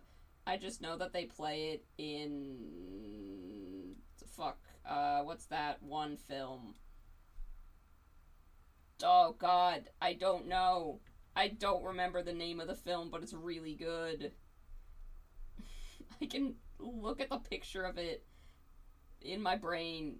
I can see the cover because I have it sitting on my shelf, but I don't fucking remember. But that's where I became familiar with the game, and I was like, oh, that's cool. And then I never looked into it, and I don't even know if I looked up that it was a real game until I saw that you could buy playing cards for the Moomins, and I was gonna buy them, but they're specifically for that game, and I was like, oh, I don't know how to play that game.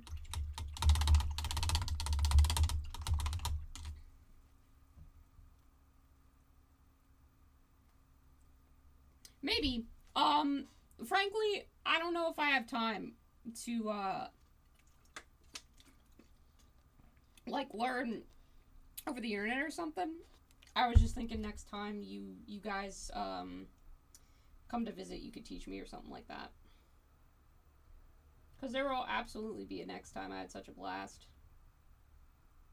I'm hoping, and from what you've told me, you did too. So I do hope you come to visit again. Maybe I won't have any huge hobby projects cooked up, so we could just use all the stuff that we've made over the course of your visits and just have a ton of fun gaming. But honestly, we'll probably still build stuff and kit bash stuff and things like that, because that's just what we have fun doing. Okay, sick. If there's an app, then I can learn based off that. It's really gonna bother me that I don't know the name of this movie. The same guy who made Belle, made this one. Maybe he was the same guy who did Wolf's Rain? Or, no, not Wolf's Rain. Wolf's Rain's the anime. Wolf's Children is the movie.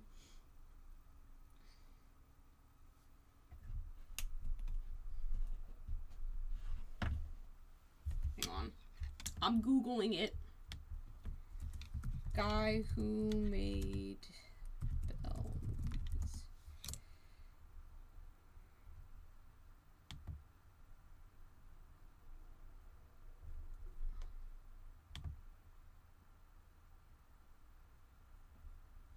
No, I don't want to watch the trailer.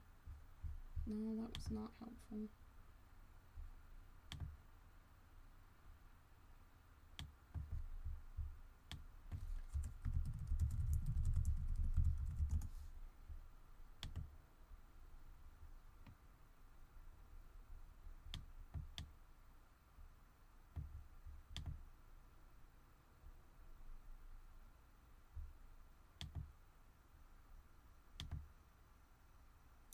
This is not helpful. The internet is not. It's not.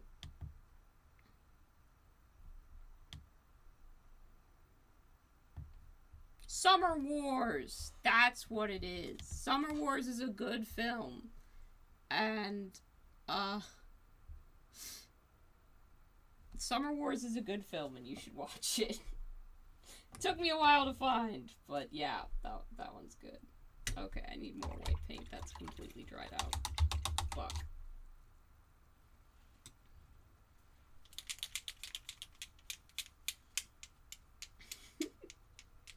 Yeah, don't worry about it, Ross. Just have a good time at your party. You don't need to be here.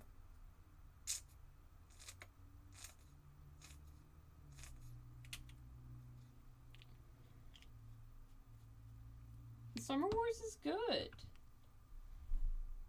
If you haven't seen it, you should watch it. And if you have seen it, maybe watch it again.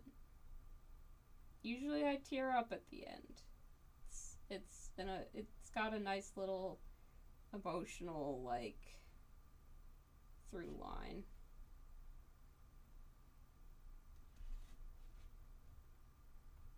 Gonna paint his little teeth.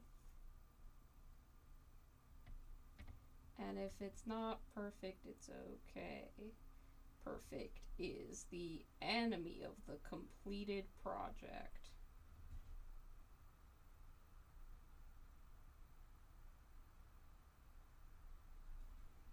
Can just kind of dabble it in as well, because your brain's gonna fill in that to make it look however complete I'd like it to be. Maybe I'll give him little cheek blushies. Make it cute.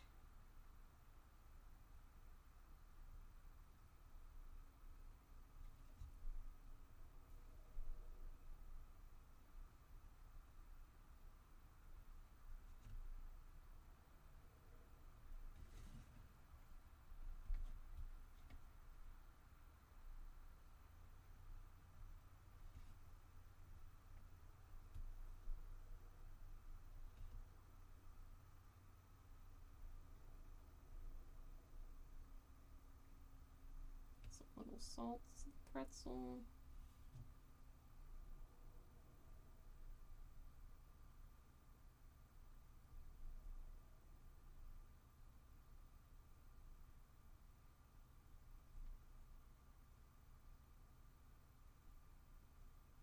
Gonna fill in his little teeth. Sorry if this ended up off camera. I hope that it didn't, but if it did, I'm not gonna correct it because this is a good place for me to paint. Sometimes it's kind of what you gotta go with.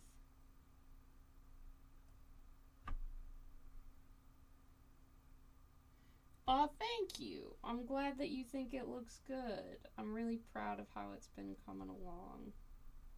I'm hoping I just don't fuck it up at the last second, and then it'll just be finishing up the wood grain on the other frame and the supports, and then I can glue it all together. So maybe if people want to stick around, if people are having a good time, I'll keep streaming, because I think it would be really nice if I got to finish this tonight. But we'll see. I think my battery's holding out now that I got it plugged in. Yep. It's not only holding out, but it's actually gaining life slowly, so we should be good for as long as I want to go. The other factor will just be if I need water and stuff like that, but I have plenty of water bottles in the fridge. I have tea on standby. So, you know, we'll see. Keep it around for a little while.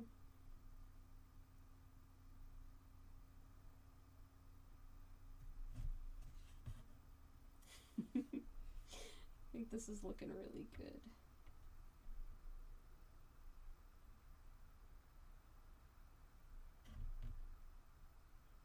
I think I'll fill in his little hands, so that'll make the places where his fingers are distinct.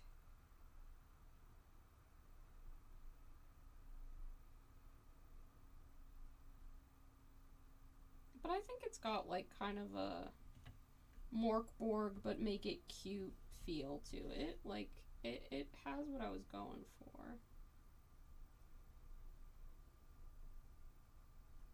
Now I'm just gonna add in all those places I left for it to be shine, so it kind of looks like icing or something like that. I think ketchup is what I was going for in the original version, but this will work just as well.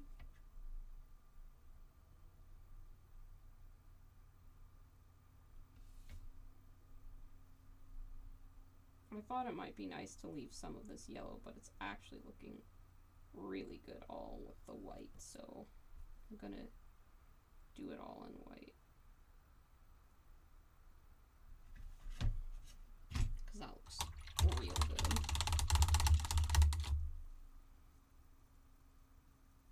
Then I might add some white splotches too.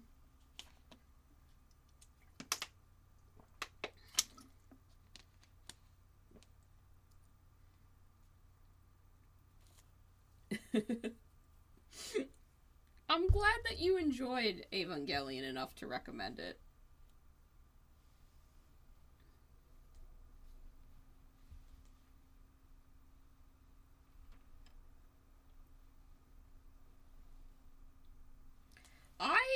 Okay, I have a bone to pick, like, with the Ava Unit 0 kits, because it's blue in the fucking show. I love yellow, don't get me wrong. If this wasn't clear, I love yellow. Yellow's a great color. Unit 0 does not look as good in yellow as it does in blue. It was a downgrade, it was not a glow up, and the fact that the official merch wants me to just forget that Unit 0 was ever blue, bullshit. No, put the blue back. I liked the blue. I want it back.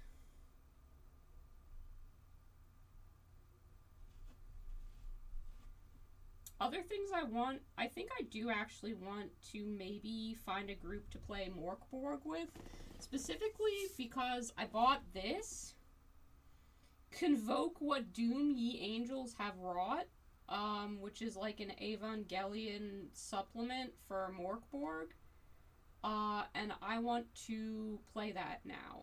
I liked this. I read through it all. It's got a lot of flavor. I don't understand most of it. That's not what's important. What's important is that the art slaps and the words are cool.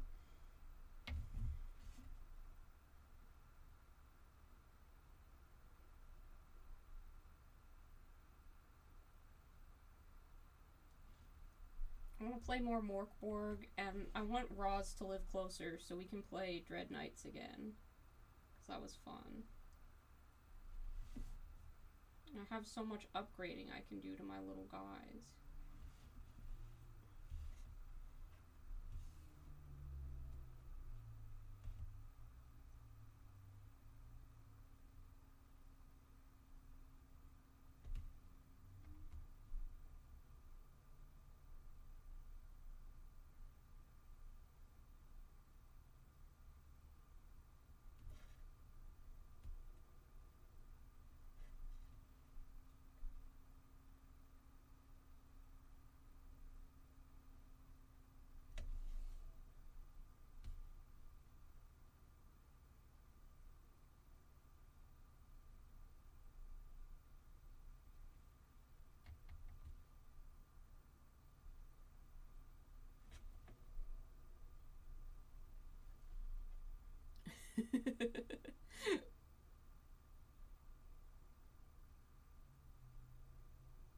You'd be down for the Borg? Oh shit. Okay.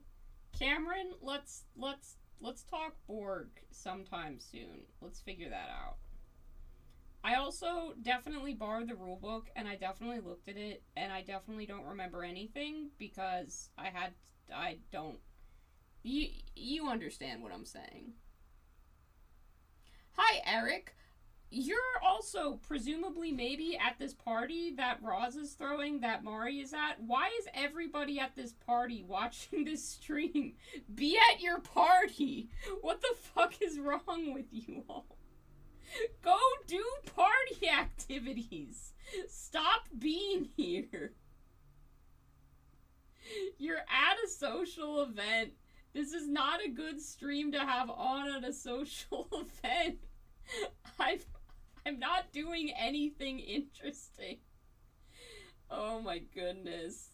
Hi to anyone who is at this party who is also watching and does not play miniatures games. I have told Roz multiple times to go be at the party.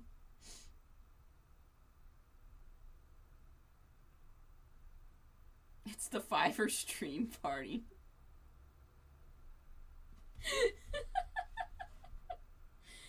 I can't do anything. I can't, I tried. But that's fine. You guys are very sweet. I appreciate it. I do.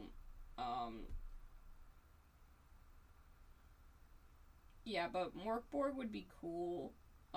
Maybe I'll actually make, like, real Grimdark models for it, because if we're including the Convoke What Doom Ye Angels Half Wrought, I already have the perfect miniature for that, like in terms of the abhorrent thing that you need or whatever it's called, because I made that sick-ass Evangelion Kit Bash ages ago, and it slaps, and it's cool, and I could just use that. But I don't have a fucked up little guy to be my, like, Morkborg guy.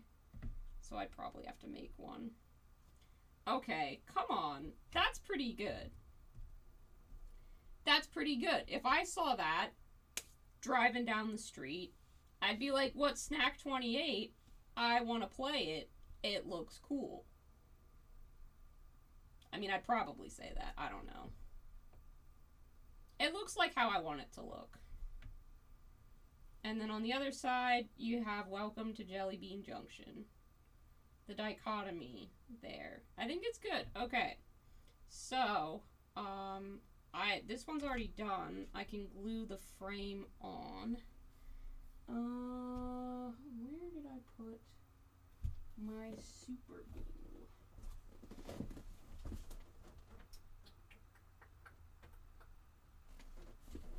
Might be out in the other room.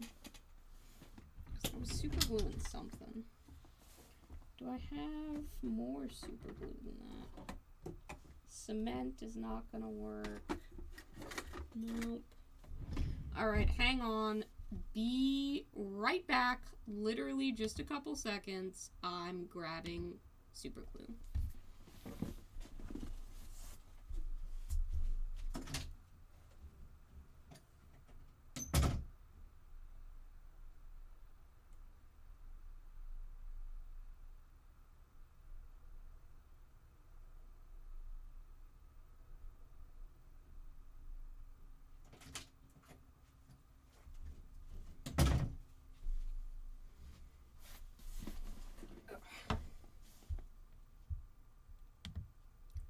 I'm back. There's the board. That's it, center now. Alrighty.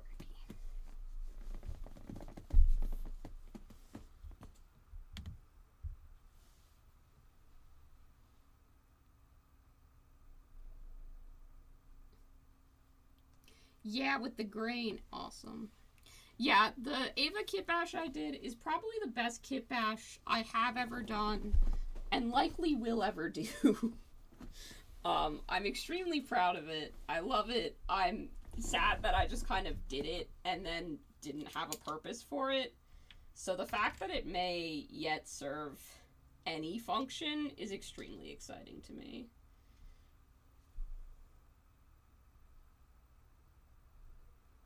Okay, I need to be careful about this because I don't want any of the super glue to leak and be somewhere that doesn't need to be.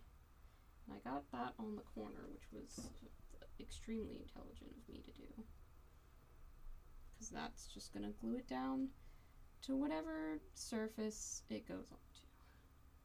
Okay. And I'm going to place it perfectly first time. Almost perfect. No, it's smearing. Fuck. Come on.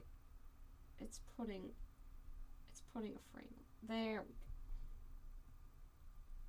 go. Okay. No, stay down. Now it's all on my fingers. Gross. Okay. That's good. Gonna scoot that to the side so I can keep painting wood grain on the other pieces that we need for today.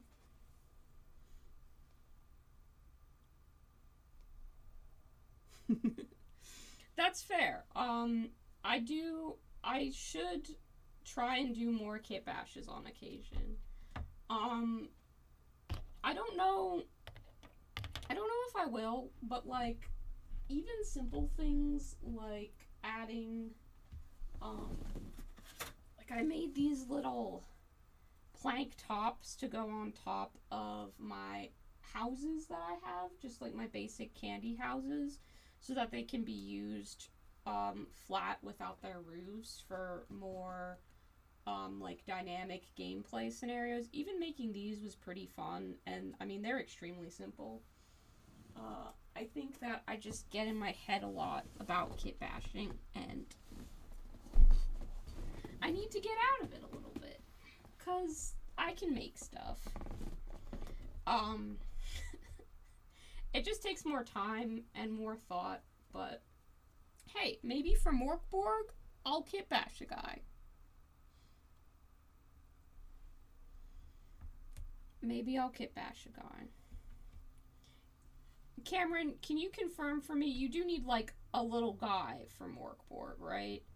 Like it's a RPG, and you make a guy, and that's your guy, and he does evil little guy type activities. Someone just give me like the bullet points on Morkborg so I can make sure I'm thinking of the correct setting in my head. Oh, you super don't need a model? Okay. Well, that already is different than what I assumed. But if it's an RPG, that makes sense. A lot of those are done theater of the mind style.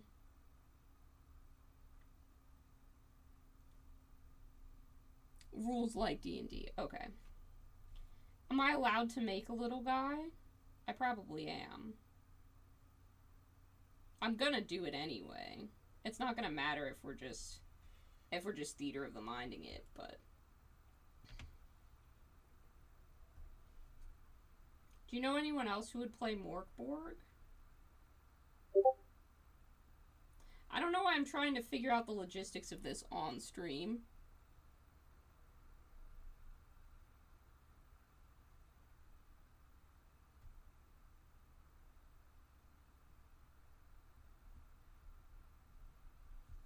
Yeah, I feel like that's kind of where I was at. I want to make a horrible little pilot for my horrible little Ava.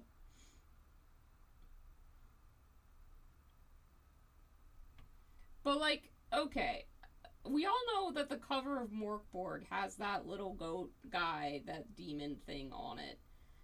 I'm I'm probably in the minority here. I think he's adorable. I think he's so cute. He's so goofy. I love him. Um so I think that a lot of Morkborg has the potential to kind of be that sort of like ugly cute sort of thing. I don't know if anyone agrees with me, but I kind of like it for that. Um, I know that there's official Morkborg miniatures. I'm gonna have to do some research where I'm gonna talk a lot of Morkborg. Um, Theoretically, I'm glad Elsie would also like to play. That sounds delightful, frankly. I'm just a little wary of RPGs. I get really self-conscious about them, but I think I can play them with friends that I trust. I trust you guys.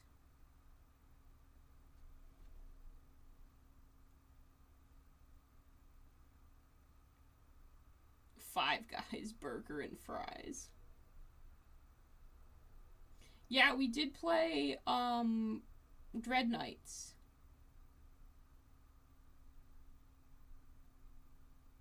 His name is Skelly Joe. I love that. His name is Skelly Joe. I don't know if that's real. I hope that it is. I don't think I've seen those miniatures, but please tag me in them in the stuff we talk about on stream thing on the Discord. But if there's anybody new here, we have a free Discord that you can join right now that I should have advertised when I was saying all that like, comment, and subscribe bullshit 20 minutes into my stream. I'm gonna post a link so that you can join if you want. We talk about nothing a lot of the time. It's just random shit. We do have organized channels for sharing pictures of your cat, talking about dumb Star Wars names or what have you. Video games is always a popular topic. But we just hang out. It's a good, like, queer friendly hobby space server. I'm usually pretty active on there. I check in at least once or twice a day, if not more. I haven't been as active as I usually am because I've been working on this skirmish game, but it's still very lively. There's not a day goes by without somebody posting some fun shit there, and our memes channel is usually pretty good.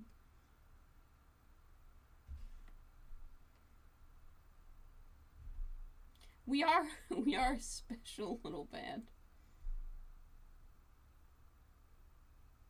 Yeah, I saw that they made an action figure. I don't think I'm an action figure guy. The only action figure I've been interested in, and I don't even know if it released or not. I have no idea. I don't know the cost of it. I don't know the price of it. I don't know the wear of it. But it's the I think they made a Dreadnought, and they're also making a Knight, but it's the, like, I think it's like Joy-Con or something like that is making those Warhammer ones. I really should have kept myself appraised of this so that I could, like, not miss out if they were like, oh, pre-order only, extremely limited run sort of thing. I don't think that they were. But they announced that they were making, like, a big Knight, right? Like, that was a thing. And then I just don't know what happened to it. I never got a big Knight. I don't know. I want him. I'd buy him. Please make him like $40. You know, make him make him for the people. But yeah, I don't think he's gonna be $40, and B, I don't know if he exists. Maybe he was a fever dream that I have. Does anybody know what the fuck I'm talking about?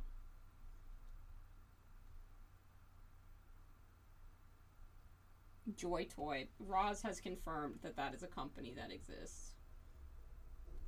Joy Toy does not, like, a lot of the companies that produce the action figures for things, they have names that I'm like, I would feel questionable about this showing up on, like, my credit card statement. I'm just like, alright, sure.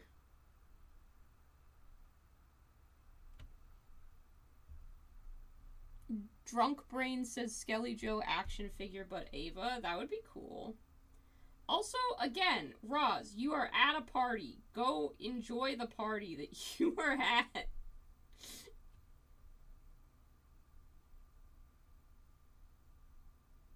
It's not working. I've convinced no one to go be at the party that they are at.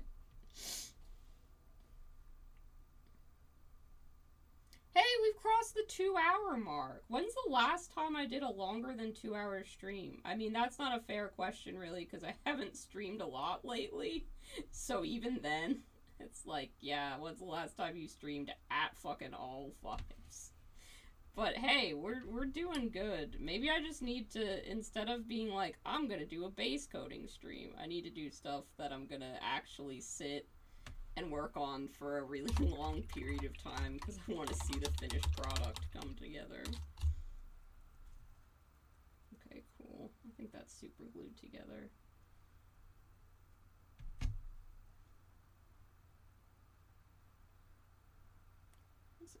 No enjoyment allowed.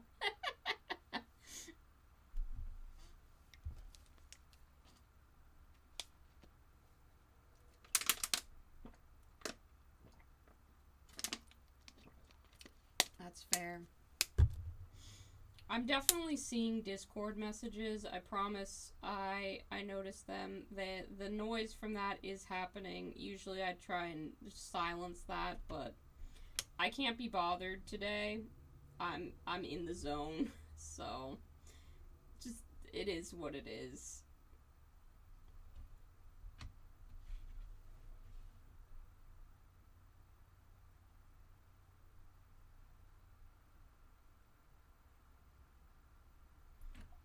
I did finish season 2 of Jujutsu Kaisen. That did happen. I've been meaning to do that. It was my second time around trying to watch Jujutsu Kaisen, and I did it this time. I'm very proud of that.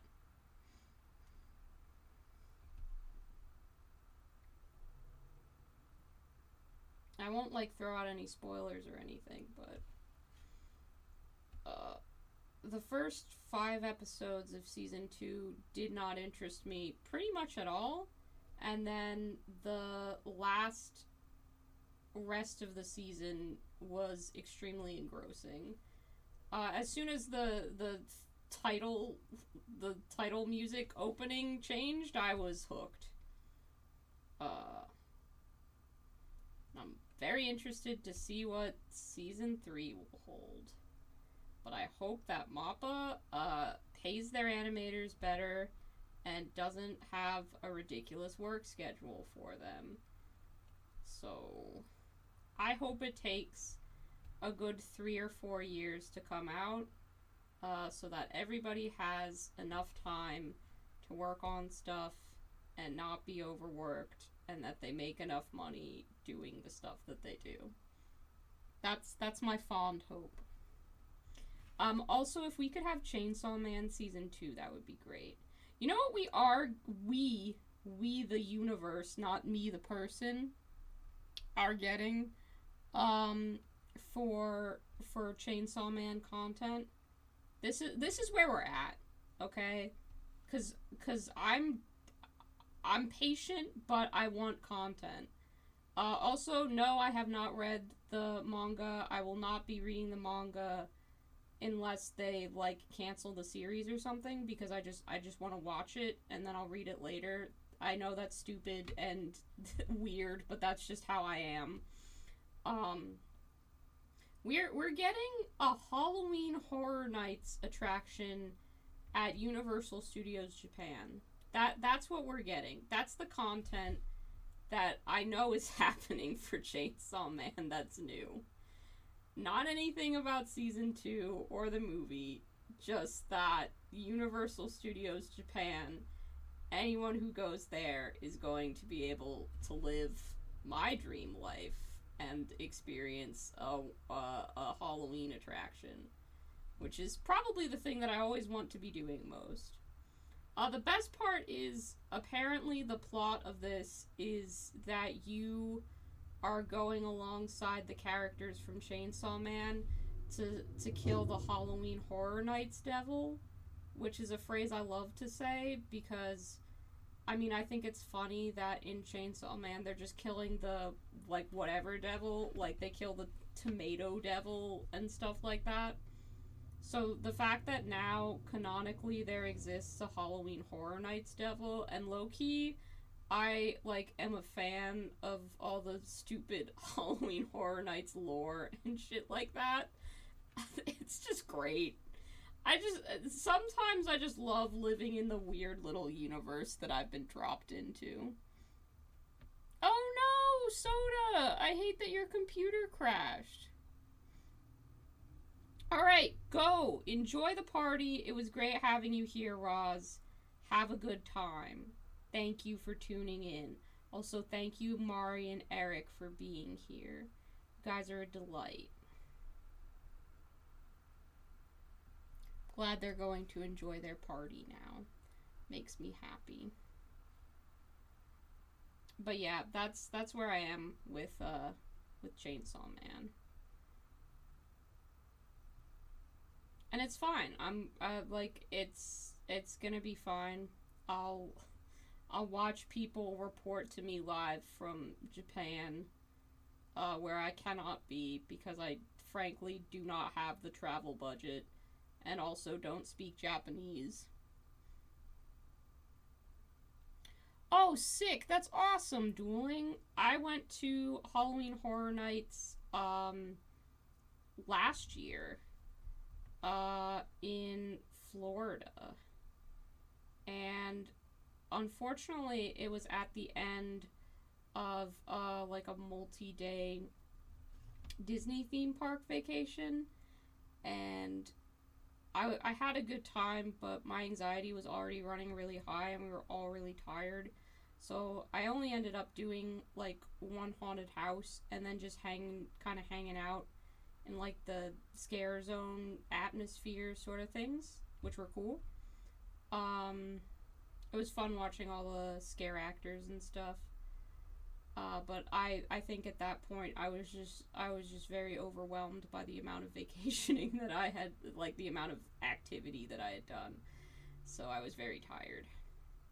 And I don't know that I got the full Halloween Horror Nights experience, but that's okay. I had a lot of fun. I think that the event was a little bit poorly organized, which was unfortunate, because we had gotten like day tickets to the park, not just the Halloween Horror Nights ones, so it was really difficult. Like, none of the staff members really had information on where you were supposed to wait for the actual Halloween Horror Nights to begin. And then it kind of sucked because they put us in like a building, and then that building wasn't actually looking at their whole like opening ceremony thing that they did, or like the little bit of the parade that they had, so I kind of missed out on that, which was a shame. I wish they had organized it a bit better. But the haunted houses were scary. The one that I went through was fun. It was cool seeing all the decorations. It was cool seeing all the actors walking around. I did get to go to the tribute shop, and I did get to try some of the like limited edition snacks, and that was fun. They had one of those sculpt-a-mold things. Those, it's not called a sculpt, mold-a-rama, I think it is. But those little like plastic press mold machine thingies in the tribute store, and I got press mold of the Bride of Frankenstein, which was pretty cool. That was like my little souvenir. Because all of the merchandise was kind of like tarot witchy themed, which isn't really my vibe. It looked cool, but it wasn't for me. So I got a little Bride of Frankenstein, which I like a lot. Oh man, you went to the one with the Killer Clowns scare zone? That's one of the best they ever did. I know that they did a Killer Clowns haunted house one year that had like a giant puppet, and I think it's really cool anytime that they use big puppets as part of the scare zone effects. Those always look sick as hell. To be fair, I'm a little bit biased. I just think puppets are cool. A little bit of super glue on the sign, which I'm trying to get off.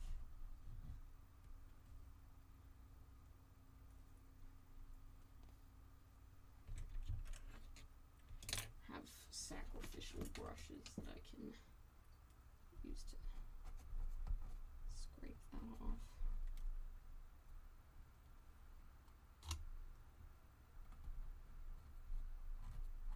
Hopefully that won't stain up too bad or anything like that. Oh god, it looks not good. Damn super glue. It's okay. I can figure out a way to cover that up if I need to. I wish it hadn't happened, but here we are, and that's okay. Mistakes have been made. They can be remedied. And damn if that don't look extremely cute. I want to go to Jelly Bean Junction. That looks adorable. Oh, I imagine, yeah, the Stranger Things house would probably be one of those popular ones. This is so cute. Okay, hopefully this is cute too. We're gonna flip it around. Does this make you want to play Snack 28? Makes me want to play Snack 28. This is so cute. Okay, I do think that I'm probably gonna paint the top. And I'll end up painting the sides as well for this. I'm gonna let it chill out and set. And I will paint wood grain on the supports now.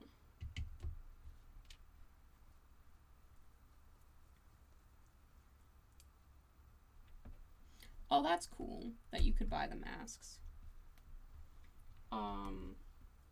I've watched a lot of there's a YouTube channel called, I think it's Destination Theme Park, but they have a History of Halloween Horror Nights series of videos that I watch every year around Halloween time. I've been getting the itch to watch them after the Chainsaw Man house was announced. It's actually not a house, which, you know, it soothes my soul quite a bit that it's not a house. It's a 4D like ride attraction, which usually make my tummy hurt, so I wouldn't have wanted to go anyway, like in a real sense, because I would have been not having a good time, but I still would have done it. You know what I mean. I'm finding consolation prizes for myself here. But yeah. I've been wanting to watch that series again, and the footage that he has of the Killer Clowns scare zones and Killer Clowns house always make it look so freaking cool.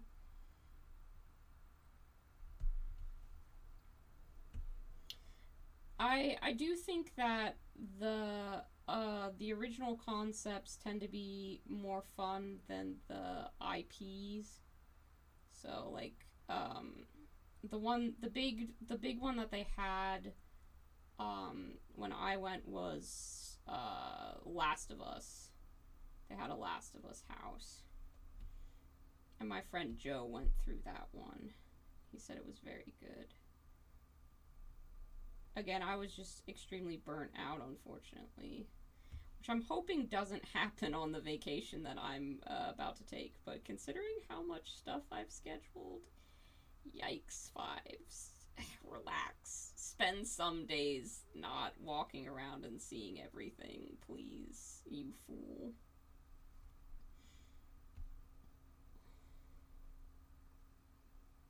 It'll be fine. I will do my best to not overwork myself on vacation. I'll be okay. I'll be okay. I'm gonna do this correctly and not fuck it up. At least that's what I'm telling myself.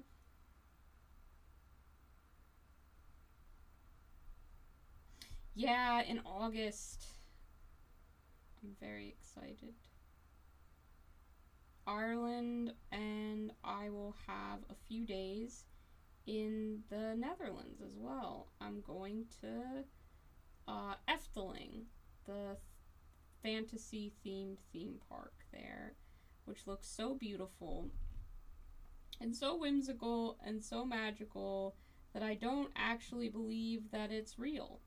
But it is. It's very real. I'm gonna go there. At my partner's encouragement, because he's very sweet and he will be going with me, he was like, yeah, if you want to get the themed rooms for the hotel, you should splurge a little bit and stuff. So we have a little fancy room and it's gonna be cute. Yeah, I mean, I'm a grown adult and not a child, but I don't know if you guys knew this about me. I like a lot of childish things, so I don't know. This is just very exciting for me. I'm intending to have a good time, and I think that I will.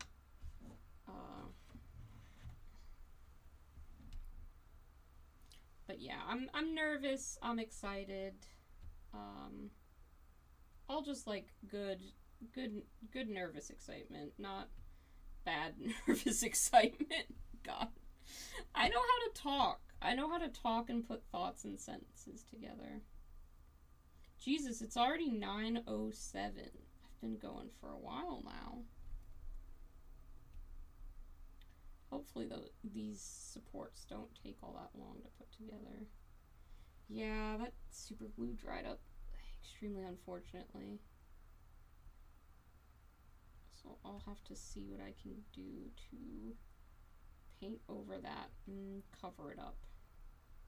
Because I feel like that a little bit ruins the aesthetic of the Jelly Bean Junction sign, which is not what I want. I just want it to be cute and whimsical, not stained by super glue. But it seems to be a thin layer, so I should be able to just dab a little bit of paint over there. It's gonna bother me if I don't fix it, so I might as well get to it.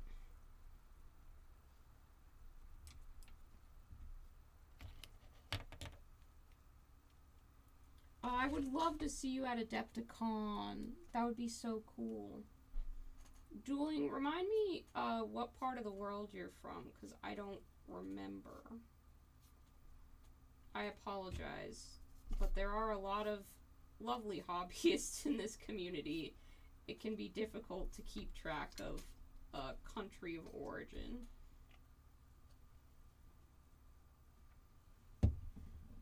Although I think, are you American? If you've been to a Halloween Horror Nights, that's a pretty American thing to do.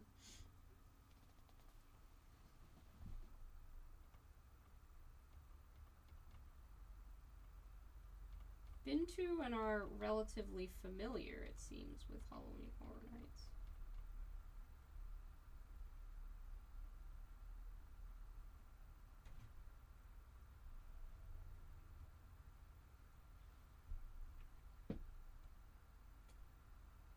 Right, you just moved back to Texas. That's what it was.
we go.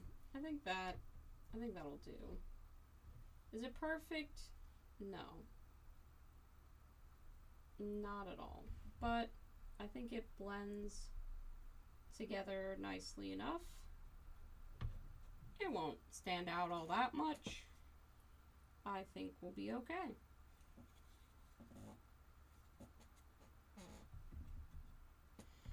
The problem was the background was just a primer. Like it didn't base coat it with actual paint that I had, so.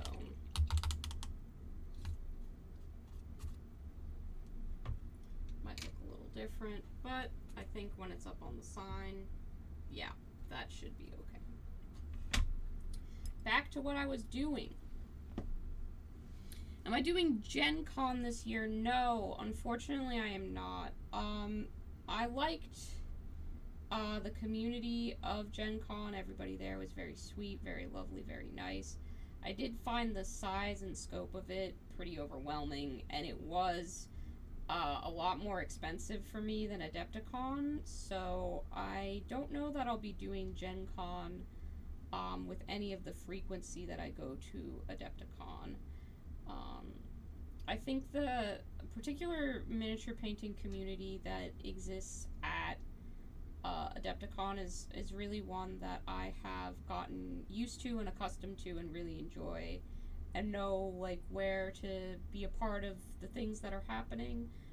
With Gen Con, I think I was just extremely overwhelmed, and I ended up being really burnt out after Gen Con. I did have a very nice time, I want that to be clear, but it's not the sort of situation that I can see myself doing every year. It's probably going to be maybe every like 5 years or something like that, if I'm not already doing like another vacation or something like that. Because I just found it really big and really, really overwhelming.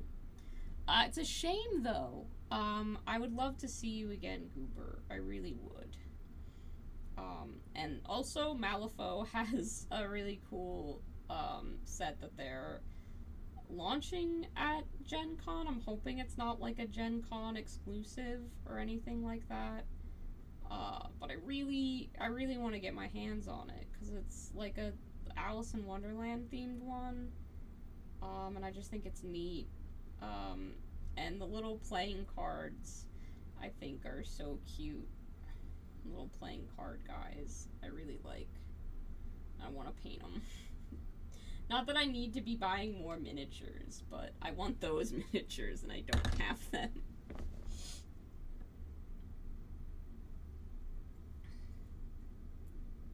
I might have to find a friend. I think my friend Finn is going to Gen Con, and my friend Josh might be going to Gen Con.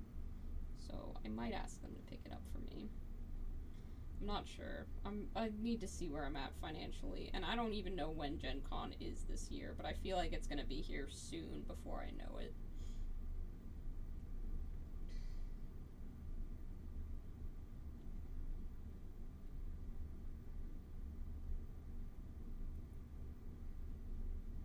I assume that means you're going to Gen Con, Goober. Are you excited?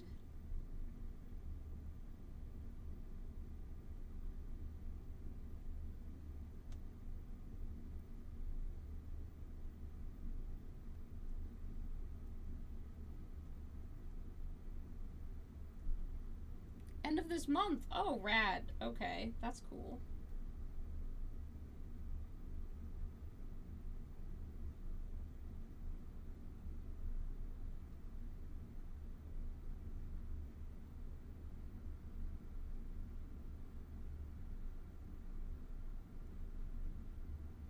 What are you hoping to see there? What are you excited to pick up? Is there anyone you're going to be meeting up with? Any games that you're hoping to play, or any like panels that you signed up to go see?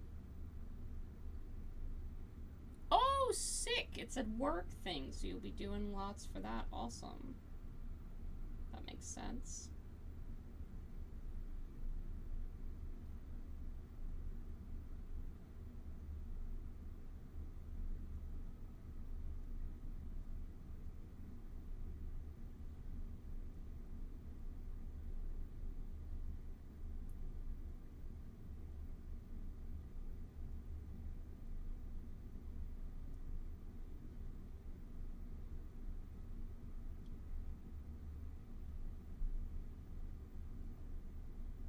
hope that goes well.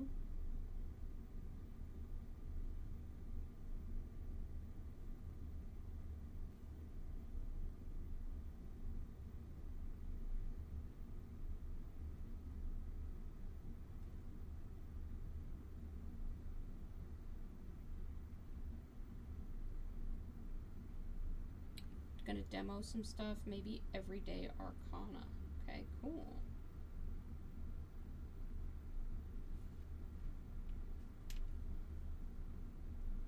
One of my friends sometimes gets kind of like a free ride to Gen Con because he judges for some of their Magic the Gathering tournaments, which always seems like a great deal.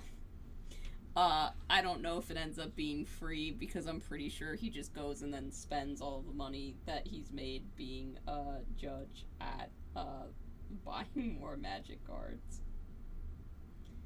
I wouldn't say that I've really gotten into Magic the Gathering as much as some of my friends, but I'm hopeful that with this kind of woodland creature set that's launching, that I will be interested in it and be able to play it and have a good time.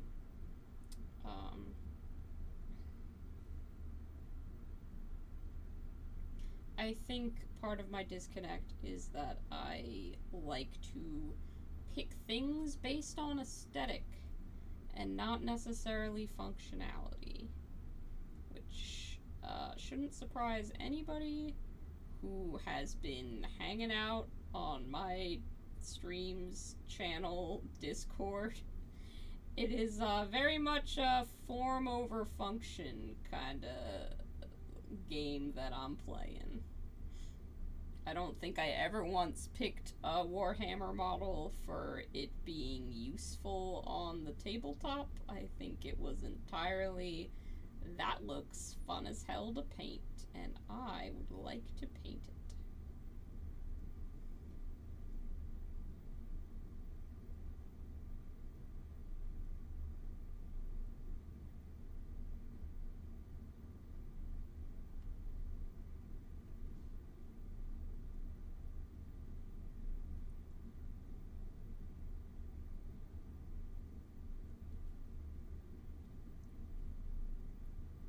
Yeah, gaming is for putting my little guys on the table and watching them go. Exactly. You get it, Goober. You get it. That is exactly what gaming is for. Doesn't matter if it's an RPG, a war game, a skirmish game. I want to put my little guys on the table and watch them go.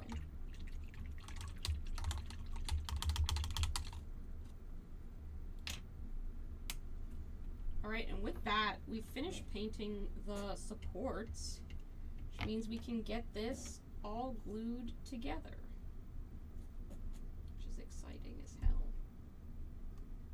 Make a little chunk there. It's okay. Let up.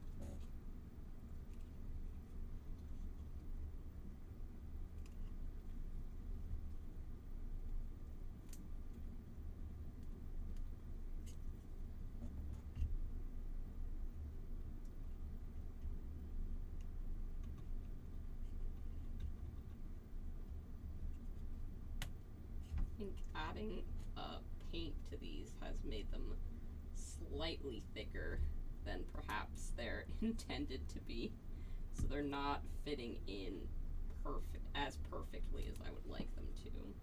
But I'm worried about snapping the wood if I force them too much, so I might end up cutting off part of that support. Have clips. Trusty hobby snips. Hopefully these do the job. Don't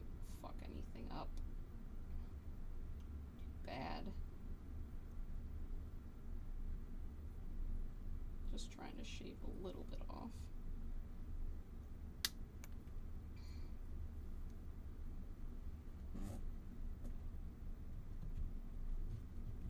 Yeah, that'll work.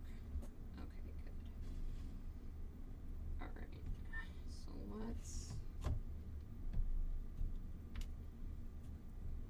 put this all together.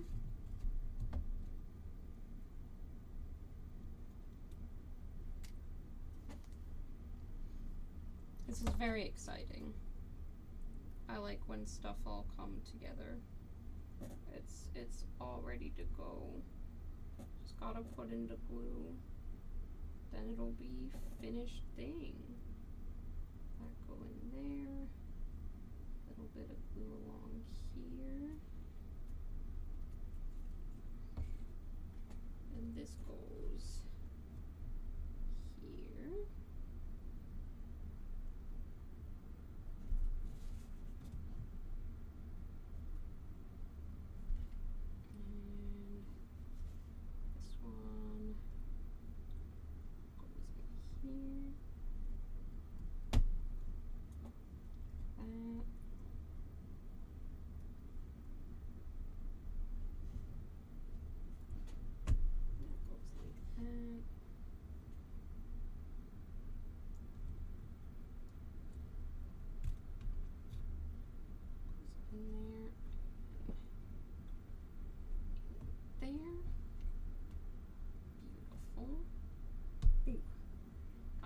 Super glue on my fingies. That tends to happen.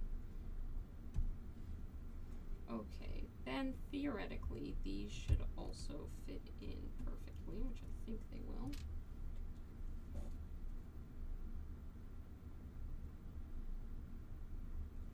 Just a little bit of glue.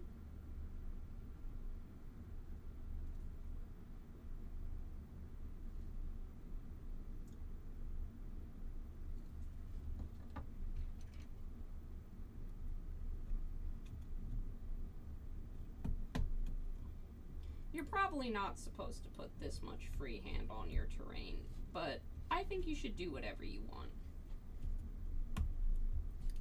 I truly do. I'm so proud of this. Hell yeah. Let's go. This looks so cool. I need to paint the top and the sides and put wood grain on them. But like, come on, this is adorable. It's so cute. It's so whimsical. We love it. Hang on, let me get a mini. Ugh.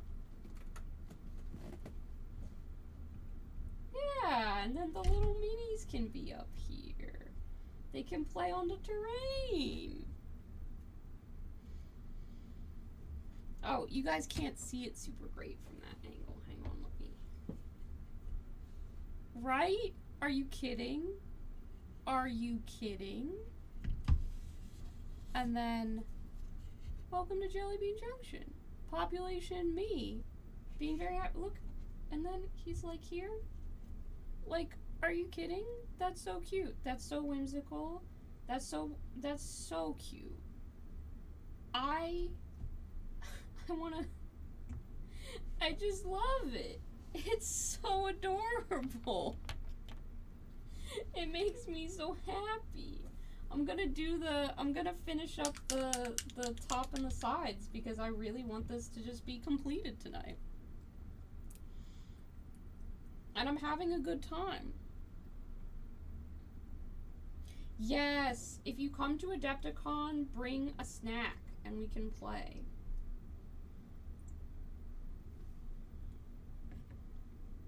I'd love that. That would be great. I'd like that. I'd like that a lot.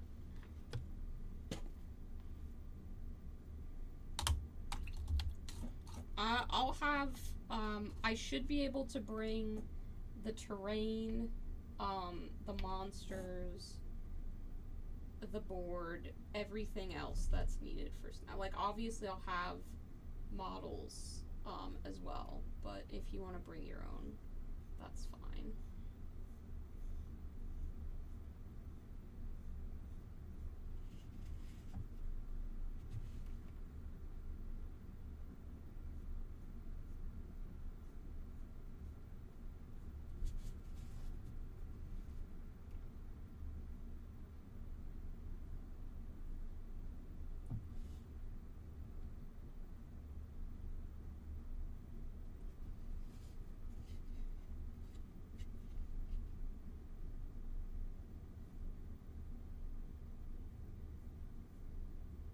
this sign is definitely coming with me to the setup for Snack. I think this might be one of the best pieces of terrain I've ever painted.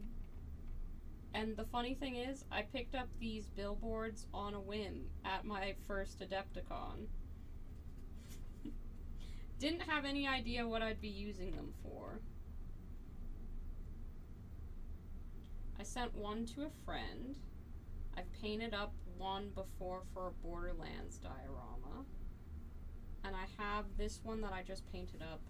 And then I also have a little tiny one that I also want to do as like a Snack 28 terrain piece. Now I gotta just wait for that to dry. I think there might have been just a little spot that I wanted to clear up. No? Okay, everything looks good.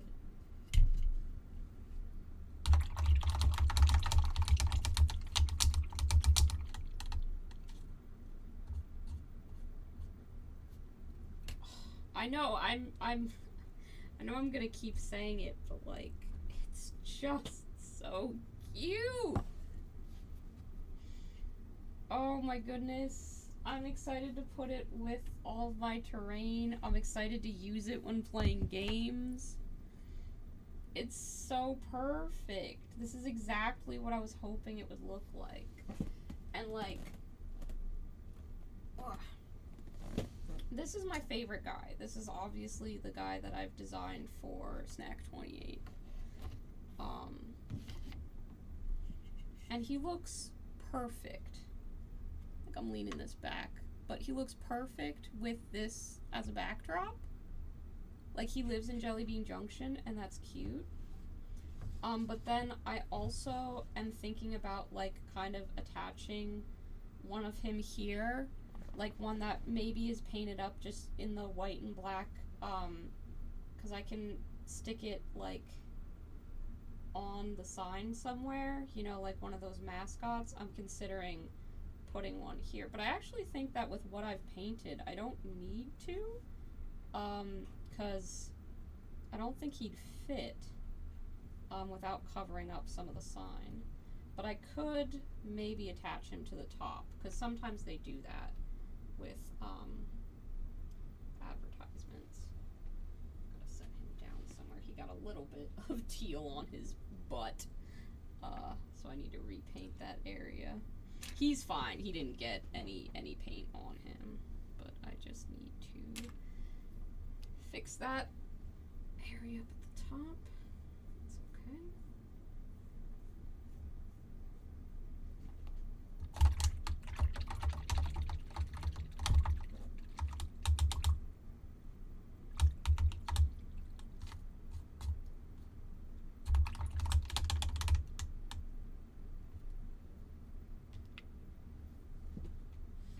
Unfortunately, the wood takes a little bit of time to dry, like anything. I do have super glue stuck to my fingers, and I have been streaming for almost 3 hours.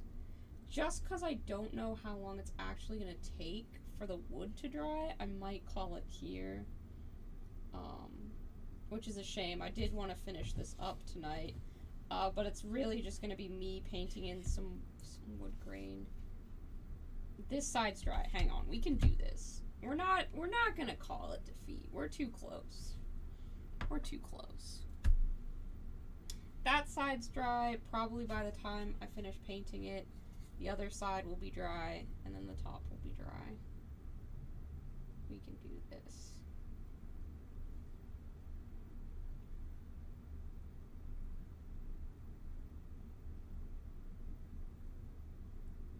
So Goober, you said you'd been watching Has Been Hotel. Who is your favorite character? And what is your favorite song from the series? I think those are good, safe, spoiler-free questions to ask so far.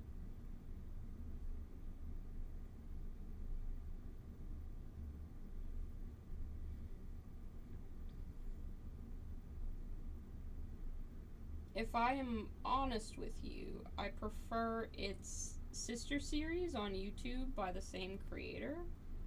I think the animation in that, despite being a YouTube project, is a lot more fluid and has a lot more fun sequences. To be fair, I think they also have more episodes and probably a more, since they're not partnering with Amazon, like a more flexibility in if they need to delay something or spend more time on it or something like that. So I don't know if it's the fairest comparison in the world to make, but it is the truth.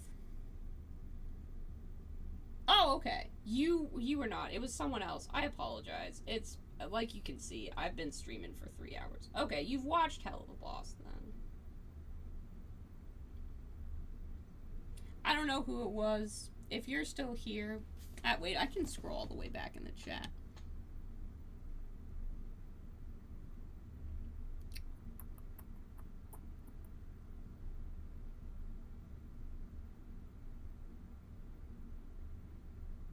It was Dueling. Dueling was watching it. So I got that wrong. I apologize, Cooper. Okay, rephrasing, same question, different show. Who's your favorite Helluva Boss character, and what's your favorite Helluva Boss song?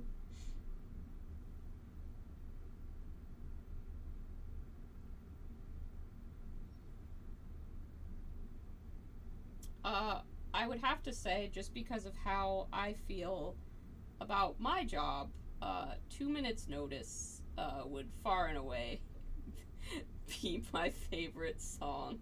If nothing else, because it's aspirational. You know what I mean? Oh yeah. Yeah, I know that there was like probably some like legal contracty shit that prevented her from being able to actually sing that song. It is very catchy. And I mean this in the least, like, mean way. Just as someone who would, like, look at a character after going to school for, like, animation and stuff, thinking about animating B, no thank you. So much over design happening with too many things moving and going on. I would look at that and I'd be like, alright, no, I can't. I think that about a lot of the designs, and then I'm impressed when animators are just like, yeah, we're making this work anyway. There's so much happening. Everybody has like 4 limbs and super long eyelashes and wings and stuff, and they're just like, yeah, it doesn't matter. We're still gonna give you some really cool animation. We're gonna give you what's basically just AMVs of original songs about someone's OC, and they're gonna slap every time. Oh, it would be too expensive? I mean, that also makes sense. It's cool that they've brought in like some Broadway stars. That's been interesting. I think that's a neat way to get like really good talent that maybe is popular on Broadway but isn't also like a famous recording star or, you know, like a celebrity actor. It's cool. I've enjoyed seeing that.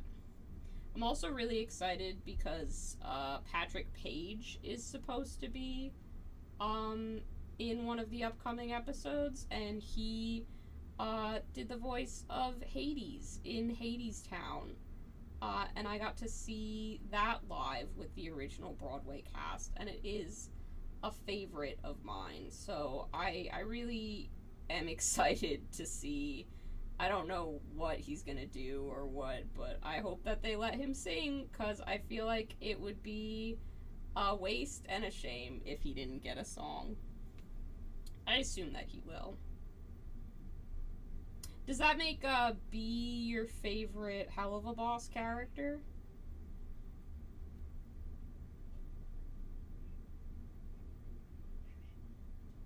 My cats are having a little fight outside. They are fine. I am sorry if you can hear it, though.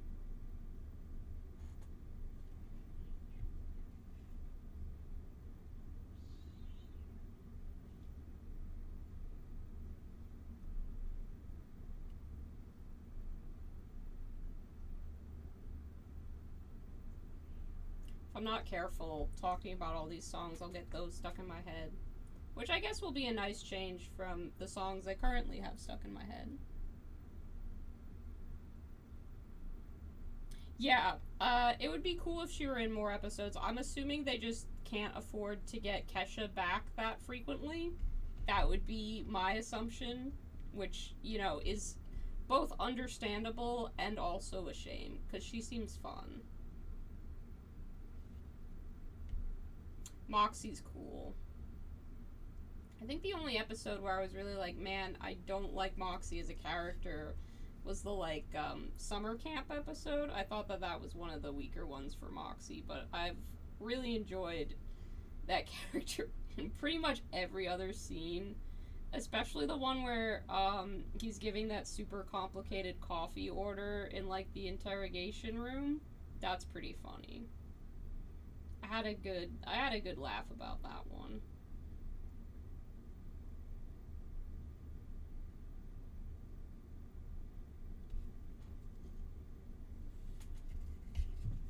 That part is still just not drying in a way that's acceptable to me. Okay, you haven't watched the, like, last few episodes. Fair enough. I won't say anything about them. Just get, you know, whenever you feel like it. It's nice to have something free on YouTube to watch. I can't express enough how cool that is, that there are just full-fledged freaking TV shows that you can watch for no money. That's wild.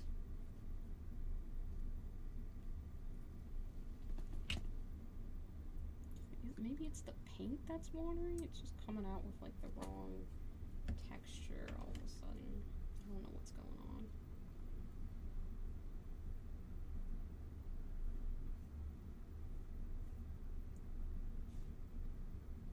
I don't know if painting more layers is helping, but something on that area that just doesn't seem to be drying correctly. Which is fine. I mean, I don't mind that the top of it doesn't have texture, but I also do mind that the top of it doesn't have texture.